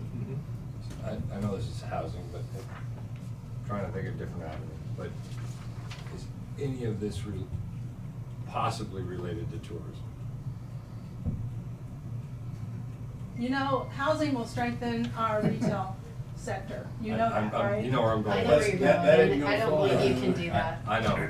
I Well, I'm just. don't think I'm that fits. I think outside the box. trying to fund it with unconventional things. So I went does to it- a grant thing that told me how to think. This on 10,000 writing flow directly to the city, or does it flow through the The community? 10,000 would come to the foundation because that's where the match is. The foundation board guides the expenditures of that community improvement fund. So the board's gonna decide when and how to release it.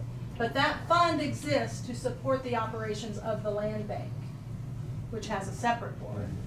And once, like I said, once we're able to do the project that's described about moving this house, we will have money in the land bank that we'll be able to use again and again.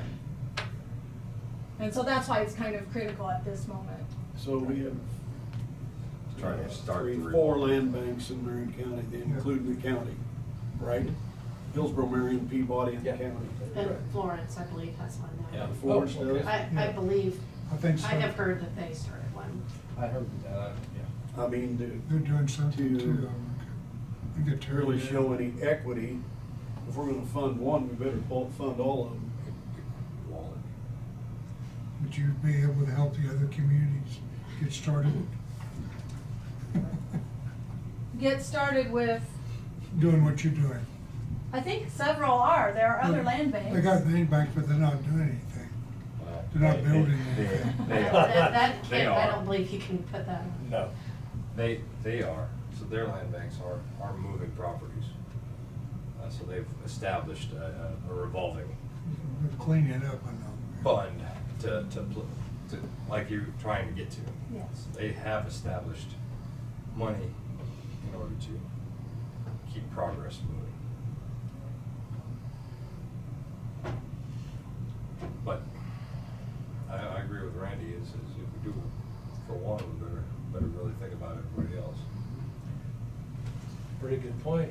I just think if we're gonna do one, we're gonna do 5. That's 50 grand coming out of that. I guess More than 5.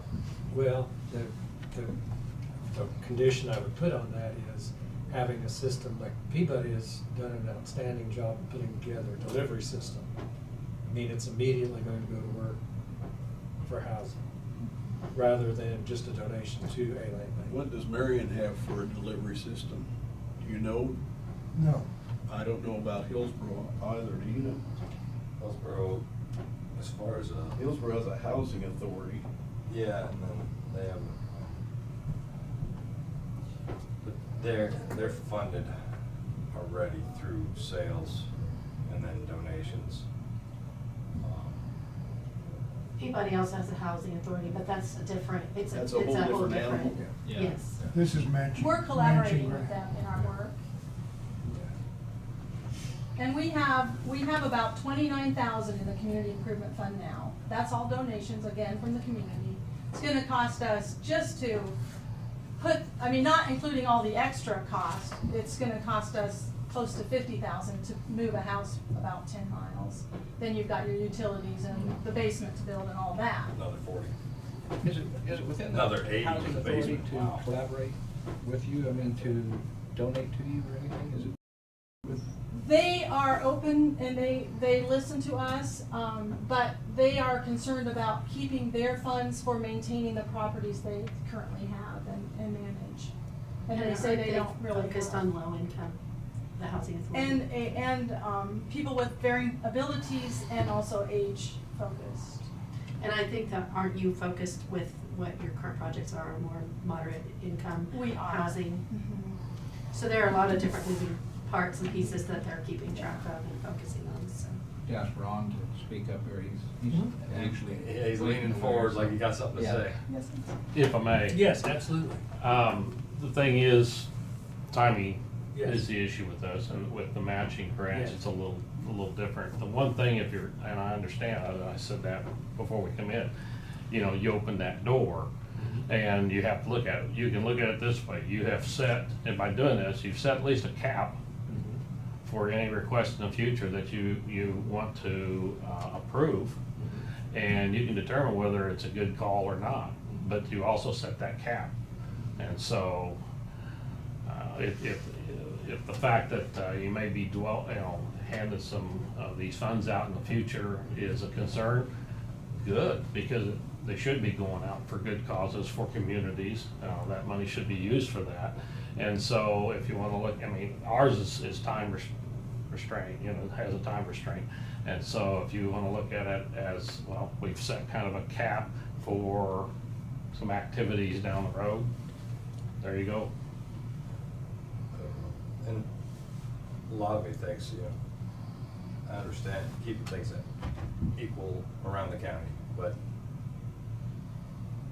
sometimes I keep going back to, you know, we get a lot of these battles sometimes. If somebody gets something, then all of a sudden it's like, no, they can't have it, right? So then we all just circle the drain together. So it doesn't hurt to go ahead and help one out because it helps us all. It sets the more, you know, if some other community can do what they did, they could qualify. Well, yeah, it also brings in You can't just pass it out. a resource, and you know, like some of our towns are bed communities for other bigger communities. You know, that still brings in, you know, people. Still brings in. Can you, again, go over how you will disperse this 10,000, so, I mean. for me, it would 10,300. 10,000. That's what I think we can probably get the other couple hundred in the mail. But what I'm saying is. How does it work? How the will money that goes? 10,000, because I would like to see it go directly towards the housing. Right, here's how it works. It comes to the foundation, because that's where our fund is, for community improvement. It will go in that fund. The land bank board will meet and talk about the expenses needed, and we planned, our next move is to, well, literally, our next action is to move this house. Okay. And the land bank board will say, and my estimate's around, what did I say, 45,000 or something, for just the moving part. I've got some in-kind already donated Right. toward that move. Right. And so the land bank board will say to the foundation, we need money to make this happen. The foundation is ready to grant that once there's a clear.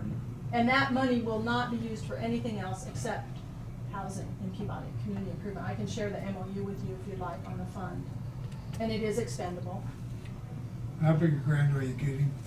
Just Matching, allowing you to get. Matching 70. We're Matching working seven. on this 70,000 Okay, seven, match. okay. And we're pretty much there, but You're 60 now. yeah. How the board is allocated it, we're there. We're not there. Any other discussion before somebody makes a motion? Well, I think that was a good point, that, you know, if we did that, we would establish a cap, but we'd probably need that in writing. It's up to us to By honor it anyway. resolution or something. So I'd make a motion. I'd second the motion. Any wording to the motion? I'd make a motion to give the Peabody Community Foundation. Community Foundation Maybe Community Improvement Fund is the name of the specific. Improvement Fund, $10,300 to match their funding goals. From,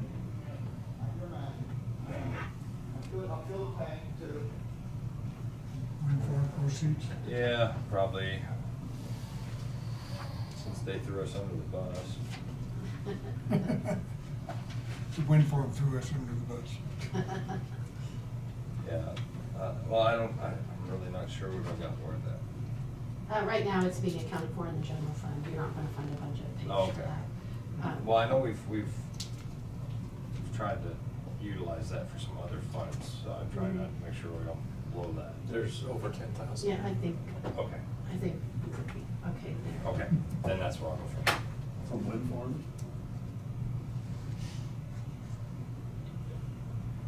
That's my second too, motion. Okay, we have a motion to grant the request utilizing wind farm funds by Commissioner Goering, second by Commissioner Dalkey. Other discussion? I think maybe it'd be appropriate to note in the minutes, I don't know if it's necessarily in the motion, but that if other entities with similar structure goals are interested, they can present, when it was toward a specific goal of housing. Yes. Is that agreeable to put in Yes. the notes? At the same amount or less? That sounds good. Or do we wanna limit? Well, I don't wanna go over at this point. Well, that's something we can self-control, I think.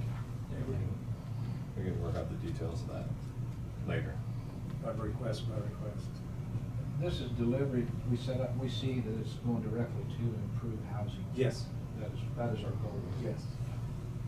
Yes, because it is very unique, and there are very few other mechanisms out there that can match that. Okay, if there's no other discussion, I'll call the question. All in favor, say aye. Aye. All opposed, say nay. Motion carried 5-0. Thank you very kindly, I appreciate it. Well, I think we can carry this out and keep it moving forward. I hope so, I think we can. Cool. Appreciate it. Congratulations. Thank you. Good things now. Thank you.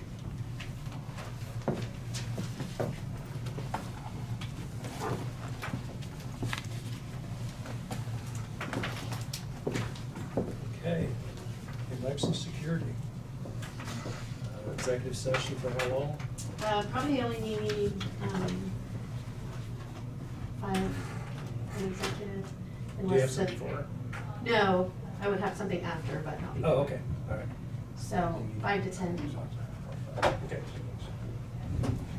I would second. It just depends on how long the board wants to, whatever kind of questions you may have, so I can't. Let's I'm start not with sure. 5 minutes and we'll see if we can Okay. come back in. I move that we recess into executive session in order to discuss election security, which would be under item 13, matters related to security measures with the commission and Tina for 5 minutes, from 3:38 to 1:38 to 1:43. Okay, second. So that, second by Commissioner Dalkey. All in favor, say aye. Aye. All opposed, nay. Motion carried back in 5 minutes at 1:43.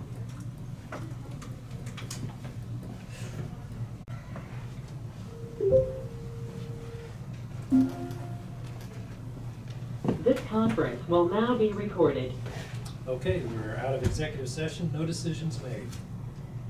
Okay, and I would like to let the board know that as you know, I had applied for a physical security grant for elections through the Secretary of State's office.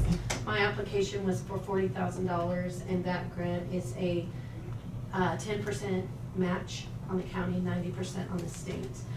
We were supposed to know by the end of October if that was approved or not, and so it took them additional time because they had a lot of applications. But I did want to let you know that we did receive official notification that our full grant was awarded, and so the project that you have approved, my request was overall for the whole project was $40,000, and that was approved. So the county's portion of that, if we spend the entire $40,000, will be $4,000, and the state will pick up the 36,000.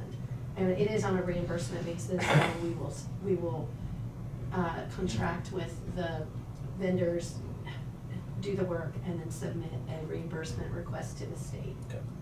So- There's a county match spent first and then go to. No, we spend the entire amount that we need to have done, and then we turn in everything, and they will reimburse 90% of all of our expenses, Okay. so. Cool. That's good news. Yes, it is great news. 90% grants anymore. Yeah. Right, and so it would be good for the commission to, make a motion and a vote to accept that. I'd make a motion to accept the 90% grant from the state for election security. Very good. And the county put in the, and the county put the 4,000. Yeah, county paying county's 10%. Very good. We have a motion from Commissioner Becker, second from Commissioner Dalkey. Discussion or questions? If not, all those in favor say aye. Aye. All opposed say nay. Motion carried 4-0. Thank you for staying on top of that, Tina. Yes. Excellent. Must have been a well-written application. Well, I did try to explain what I wanted to do, so I was just glad that, that they were able to fund the whole thing, so. And that's all I had on that topic. I think I can give Commissioner Gehring the opportunity to vote on that motion yet, to proceed with, accept the 90% grant from the state. Yes. For election, so we can make that a 5-0. Okay.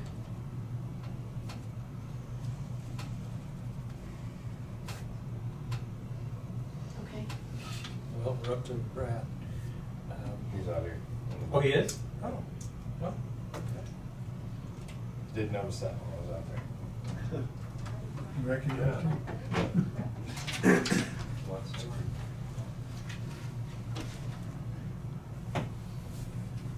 Give her a petition. We are ready.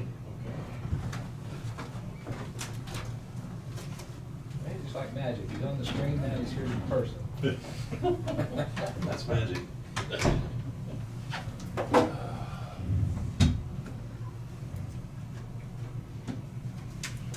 All right, so did you have some things you wanted to talk to us about it? First one, yes.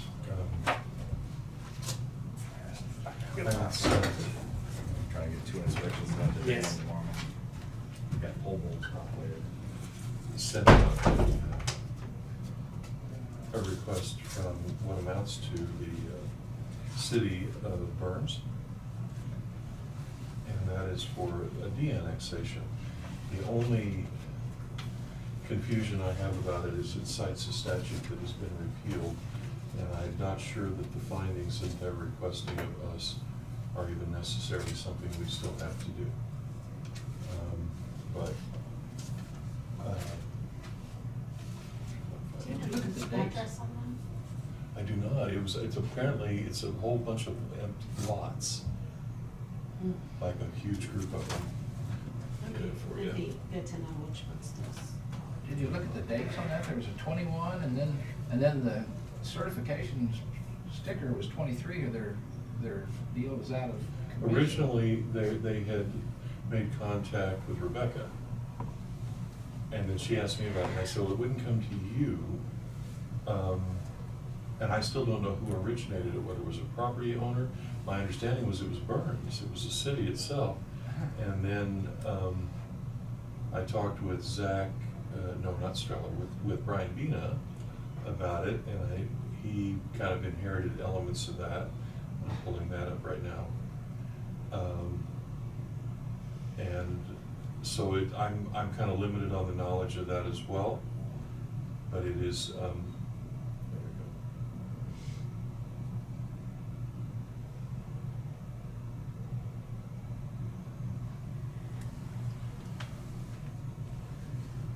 It says it's attached, but it doesn't show it.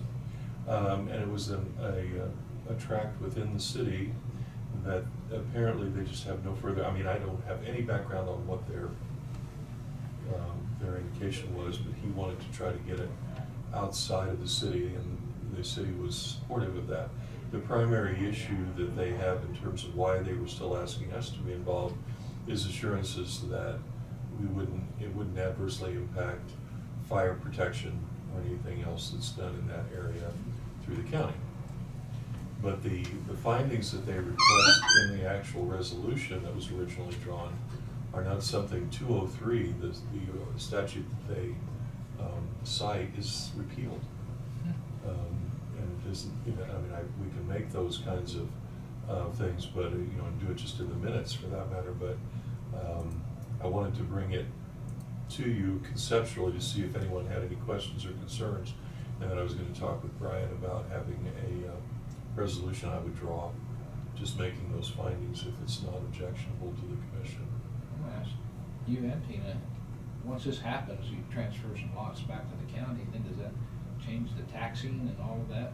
Who takes care of all Yeah, that? they're supposed to file annexations and de-annexations with my office. Yeah, And so that's why I'm really curious, because I've not heard a thing about any the of only this, way so- I ever found out about it is Rebecca got it. And then I said, well, I guess I will wait for them to file it with the county, which they never did.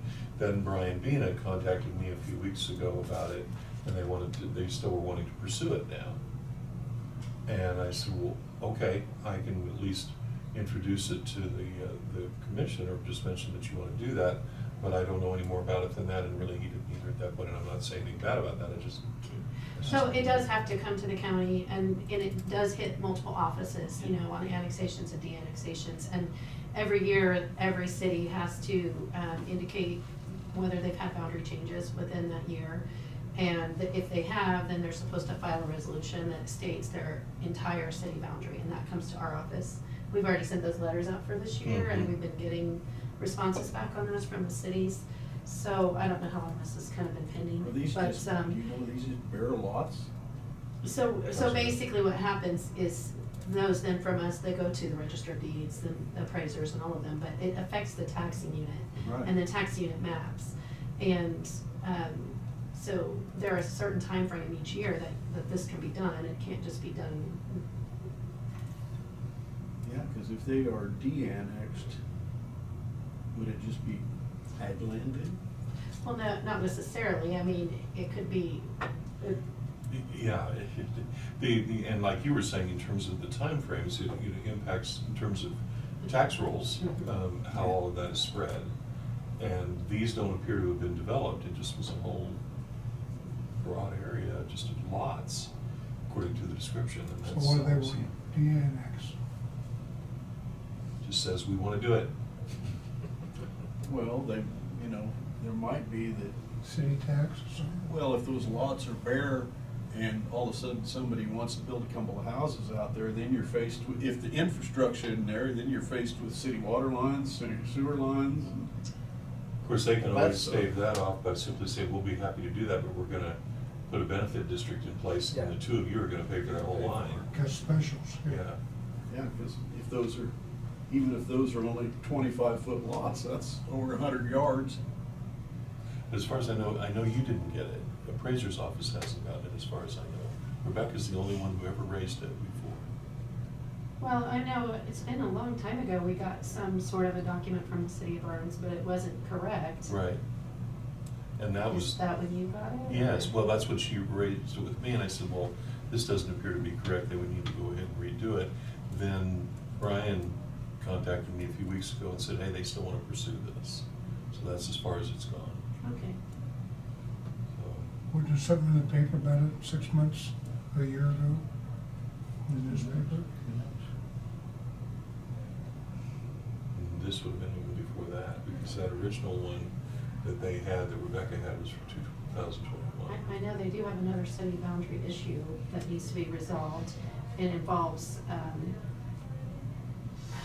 an election matter, because we have a house that on the tax roll is basically, it's the house on the tax unit map is split in half, which is incorrect. We're taxing it in the county, but it's always had a voter registration in the city in that house, because when the house was built, I think they didn't check the tax unit maps. So that issue is one I'm aware of, that I have informed the city that they need to do something about. The voter registration has always been in the city for that house, but we're not taxing appropriately. And so we have a few of those mismatches throughout the county. Some of them have to do with like Cottonwood Valley Drainage has a similar kind of issue that we've been trying to research and clean up. We cleaned up the tax unit maps a few years ago, but we need to make sure that those match the election district boundaries, and I have contacted a company to help us with that, but I'm not getting very far. What we need to do, send a letter explaining all the things that you just said that needs to be followed at a certain time of the year, a certain time of the. Well, at the very least, I guess I'd like some kind of a clarification request, that what are you doing and where did it go from and how did it begin? Yeah. And the only thing that I've ever seen, it came from the registrar's office, and I don't know what you received, Tina, but we've never gotten. Whatever it was, it's been so long ago, I don't even remember. And it was, at that time, it was not anything that I could match up with what we normally see. And so then that went back to the city. I mean, just contacted I think it was the clerk who we were primarily dealing with. Well, I know city clerks relatively. Well, maybe if they've got a year and a half, but just send them a form letter and says, this is what you gotta follow, this is what you wanna do. You'll say if they've got a city council now, let them take care of it. I think that's what the their city attorney is trying to do by contacting Brad. Is Yeah. that accurate? Yep. Okay. Yeah, and then what he sent me was the resolution again, and I thought, well, that's just starting where it was. And so, but I at least wanted to bring it up so that if, there was an initial inquiry or other things that we needed to get to the governing body, that could Do be you done. think I should contact the city clerk and ask what they're trying to do? It might Would that be- help? Yeah, I think it Okay. would. I will do that. And I'll contact Brian too, in deference to his having made the inquiry. Okay. See what he wants to do. Okay. Next. Next one would be an executive session on contract negotiations. How long would you like? 30 minutes. I move we recess an executive session in order to discuss contract negotiations pursuant to KSA 75-4319B, which is item 2, consultation with our attorney-client privilege with the commission, Brad. And then perhaps to invite. And perhaps invite Tina in for 30 minutes to start at, I can't, 2 o'clock. 30 minutes, so 2:17. 2:20. 2:17. Oh, 2:27. 2:28. 2:28. If we're to go 30, that's what I was thinking. See, I'm not the only one. Yeah, you're right, you're not. That's what We I have the said. same school. You guys need your calculator, don't you? Yeah. Is there a second to that? Second by Commissioner Gary, all in favor say aye. Aye. All opposed say nay, motion carried, we'll be back at 2:28.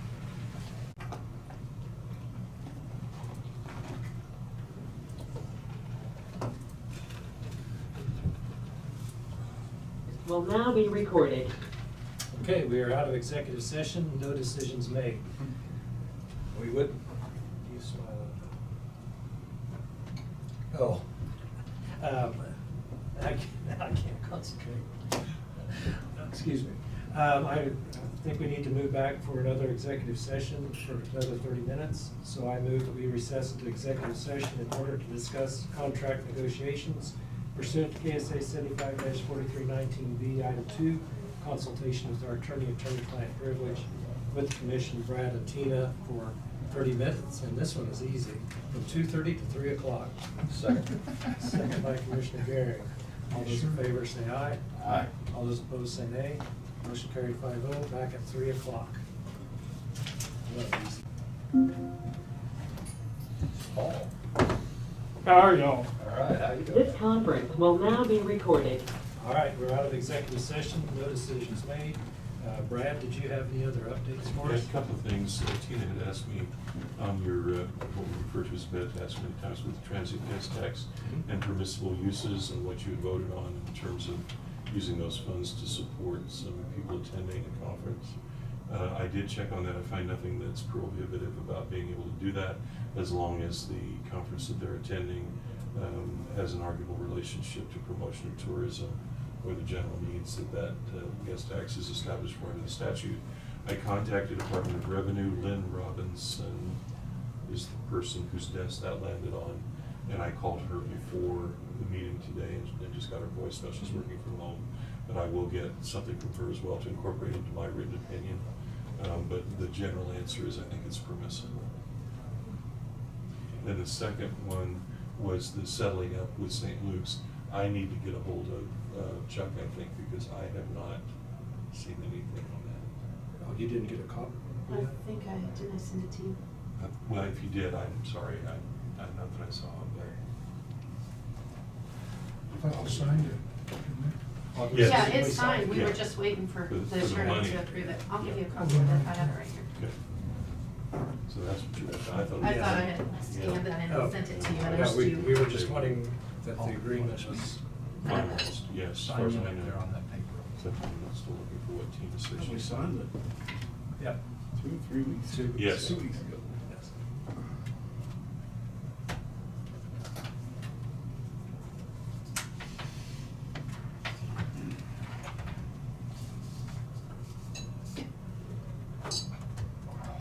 Wise. Did you find it? Yeah, Okay. and I was thinking of something completely different. So the agreement was all, yes, okay, good enough. And then on the transit guest tax, I may have misunderstood, but we were also talking about the agreement with the entrepreneur organization. Tate. Yes. So it's basically for them to hold that, and we're paying for the conference to be Yep. held, not necessarily for individuals to attend it. Okay, then I probably better, I think that's still gonna be okay, based on what I understand, but I think I will check that. Okay. All right, thank you. With that, we've concluded our regular agenda. We have spot for public comments. Yeah. I'd like to come up to our Could you, special. put your name on the- Yeah. Come on over here, Paul. You're up there. Sorry, Paul. That's where the camera goes. So you better not say nothing bad about Randy, because you say. Yeah, there's nothing bad to say. Right. So I live on 220th and Yarrow, basically, right on that corner. I don't know, we need a passable way out, one way, either Yarrow or 220th, preferably both. But it's getting pretty rough. I talked to, who's the road boss now? Steve Hudson, yeah, about 2 weeks ago. He did bring us out some rock, but as soon as it rained, the rock disappeared. And then it's the typical rock a semi-load, skip a quarter mile, rock a semi-load, skip a quarter mile type of deal. I don't know. I don't know if you guys have a plan or what's the plans with the roads. Is it as bad as it was 3 years ago? Yeah, if not worse. I mean, them rock hills on 220th are jagged and sticking out of the ground. So you can either go with a base, but crappy roads, or you can go, 220th is terrible, but there's a base. Or you can go down Yarrow, which doesn't have a base, and it's pretty crappy too, so. Everything I've been looking at, it's gonna take 3-inch minus dumped all around the county. Yeah, well. And I it's gonna think be we're in that- rougher than heck, and you're gonna have to drive slower, but that's the only way you're gonna get a base Gotta back. get a base back. The only way to get a base back is provide But I that think it rough comes from road. neglect. I mean, it's, Yeah. I started mowing my yard, I was trying to think, approximately probably April 15th, I started mowing my grass and I mowed a grader ditch. And the rock has been on the same side of the road until Steve came out 2 weeks ago. So, what do we expect's gonna happen? You don't think there's been no grading? I know for a fact there's been no grading. It's not a thing. You I know what we were hauling, after that, the big snow was mostly 2 inch. I don't know. But No, it's I kinda- like he said, I've seen it where there's gravel, and then it's like No, 200 feet, and then there's another dump. Yeah. Last week. It's they- not continuous. Last week they went out and rocked, from 300 up to 330th on Diamond. It appears to me that's 2 inch. I mean, Yeah, but how do we handle They that put it too? on really Because- thick, but Yeah. I don't know. Well, that was another crap I had. I hate to complain too much because Steve did give me some rock. But I called him Thursday and it wasn't until Monday when it was dry. And then we finally get some rock and then they dump it out and it's like running over crap. And it's there until the next rain. Well, by the time it rains again, it's powdery because the rock's kind of soft, right? I don't know, but it just disappears. But those spots are definitely better than where there was nothing. But it's to the point where, I mean, I don't know, if any of you guys want to come bring a mid-sized SUV down it, you can be my guest and you'll know what I'm talking about. I mean, I understand there's potholes and there's gonna be sloppy spots in the country, but I feel like this has been the issue since we moved out there. I kind of agree. It looks to me like with weather we have and maybe what's coming, this is gonna take big stuff. It's gotta be big. There's no base underneath it. And once it breaks through, it breaks. You Yeah. can't, Yeah. you put dirt on top and it'll just push it down. It's gone. But I don't know that anybody wants to be riding around with too much rock either, but that might be a good option, but it needs to be cut up some. That's sort of a time issue there, Paul, that most people expect to drive on. I mean, we sort of expect the people to drive on that. Well, it's just what you're saying. People are still expecting to go pretty good speed, and you ain't gonna go very good speed on 2 inch. I mean, it's gonna be rough. And Well, that's what we agreed to put down at the beginning of, where these guys wanna come rock their own road, get that permit and get it okayed. It's a 3 inch minus minimum. When you gotta put a base back, it's a 3 inch minus minimum for a standard. And then once that's packed in, we can go with something different. And for Steve, as road boss, to figure out, don't forget them forever. I mean, that's. Yeah, which I'm not saying that's the case, because he did address the issue, but it's just. This happened a couple of years ago too, and it was the same thing. You got, hey, I need rock, and then, show up for 2 or 3 days. Well, they come in with a full load of rock, that truck just ruts the road. They gotta wait for it to dry before they can put anything on it. We did the snow and then the rain, it really got bad after the rain. Yeah, I mean, That was all contracted last week. the road doesn't drain to begin with, so it holds water. holds So then it water, just yeah. goes to crap. Yeah, The that's- potholes terrible, then that's you the get bigger the swerve problem. in the potholes, so you create more potholes. It's holding water. Yeah. You can throw a big rock down and it'll still push it down the road too. There's a 4-inch lip between the road and the ditch. I mean, it'd have to bring 6 inches to go in the ditch. He's talking Yarrow. Yeah. Yeah, I remember that. We just had John Singer in here on Yarrow today too, so he was discussing with Yarrow.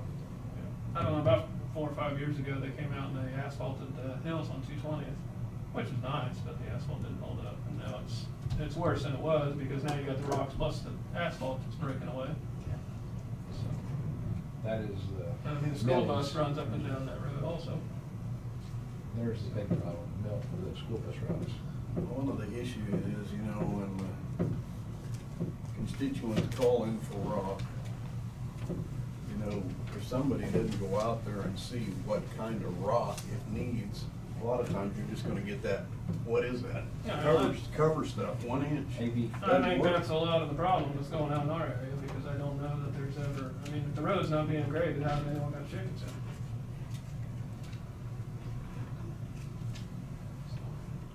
But I mean, it looks to me like it could be an issue that way most of the winter, at least in the near term, supposed to have rain again. Yeah. Not that we don't need it, it's great. Anymore. Just not need for it- roads. Just need it all at once, get over with. Yeah, no, we would just knock it the way we've been getting it. Have you called in, we talked about this earlier today, have you called in this week or so? Yeah, originally I did. And I know- Okay, you've got it called in. I know a few of the neighbors did, Okay. originally. Now, I don't know that anybody's called Did in you? since. See, he Originally, I got did. worked last week, Or 2, maybe, I think it was 2 weeks ago. so he did call him. After the big snow, it got real bad. And me and a few other people got a hold of Steve, and he did bring some rock out, but I don't know. I think somebody needs to come down again and look at it. But if you wait till Wednesday, I mean, it's gonna appear to be decent, but as soon as we get moisture on Friday, it's gonna be 3 inches of slop again. All right, well, thanks for coming in. Yep, thanks, guys. Have a good one, Paul. Thanks, Paul.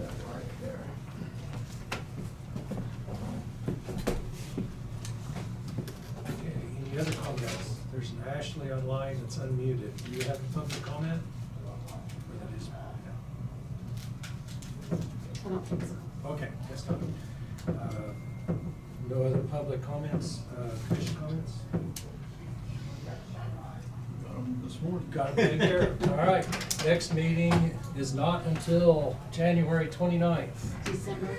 Oh, December 29th. I was gonna say, what are you guys gonna be doing? I said 3 o'clock 2 Take a hours month ago, off. and it's finally 3 o'clock. Okay, January 29th, 9 o'clock payday. Since we are not having a regular meeting, we will also have a meeting of business on the 29th. So it's Starting at payday. 9 o'clock, right? And we're starting at 9 o'clock, and we will have commission business that day. Okay, nothing else, I move to adjourn. Second. Second by Commissioner Becker. All in favor, say aye. Aye. All opposed, nay. Motion carried. 5-0, we are adjourned.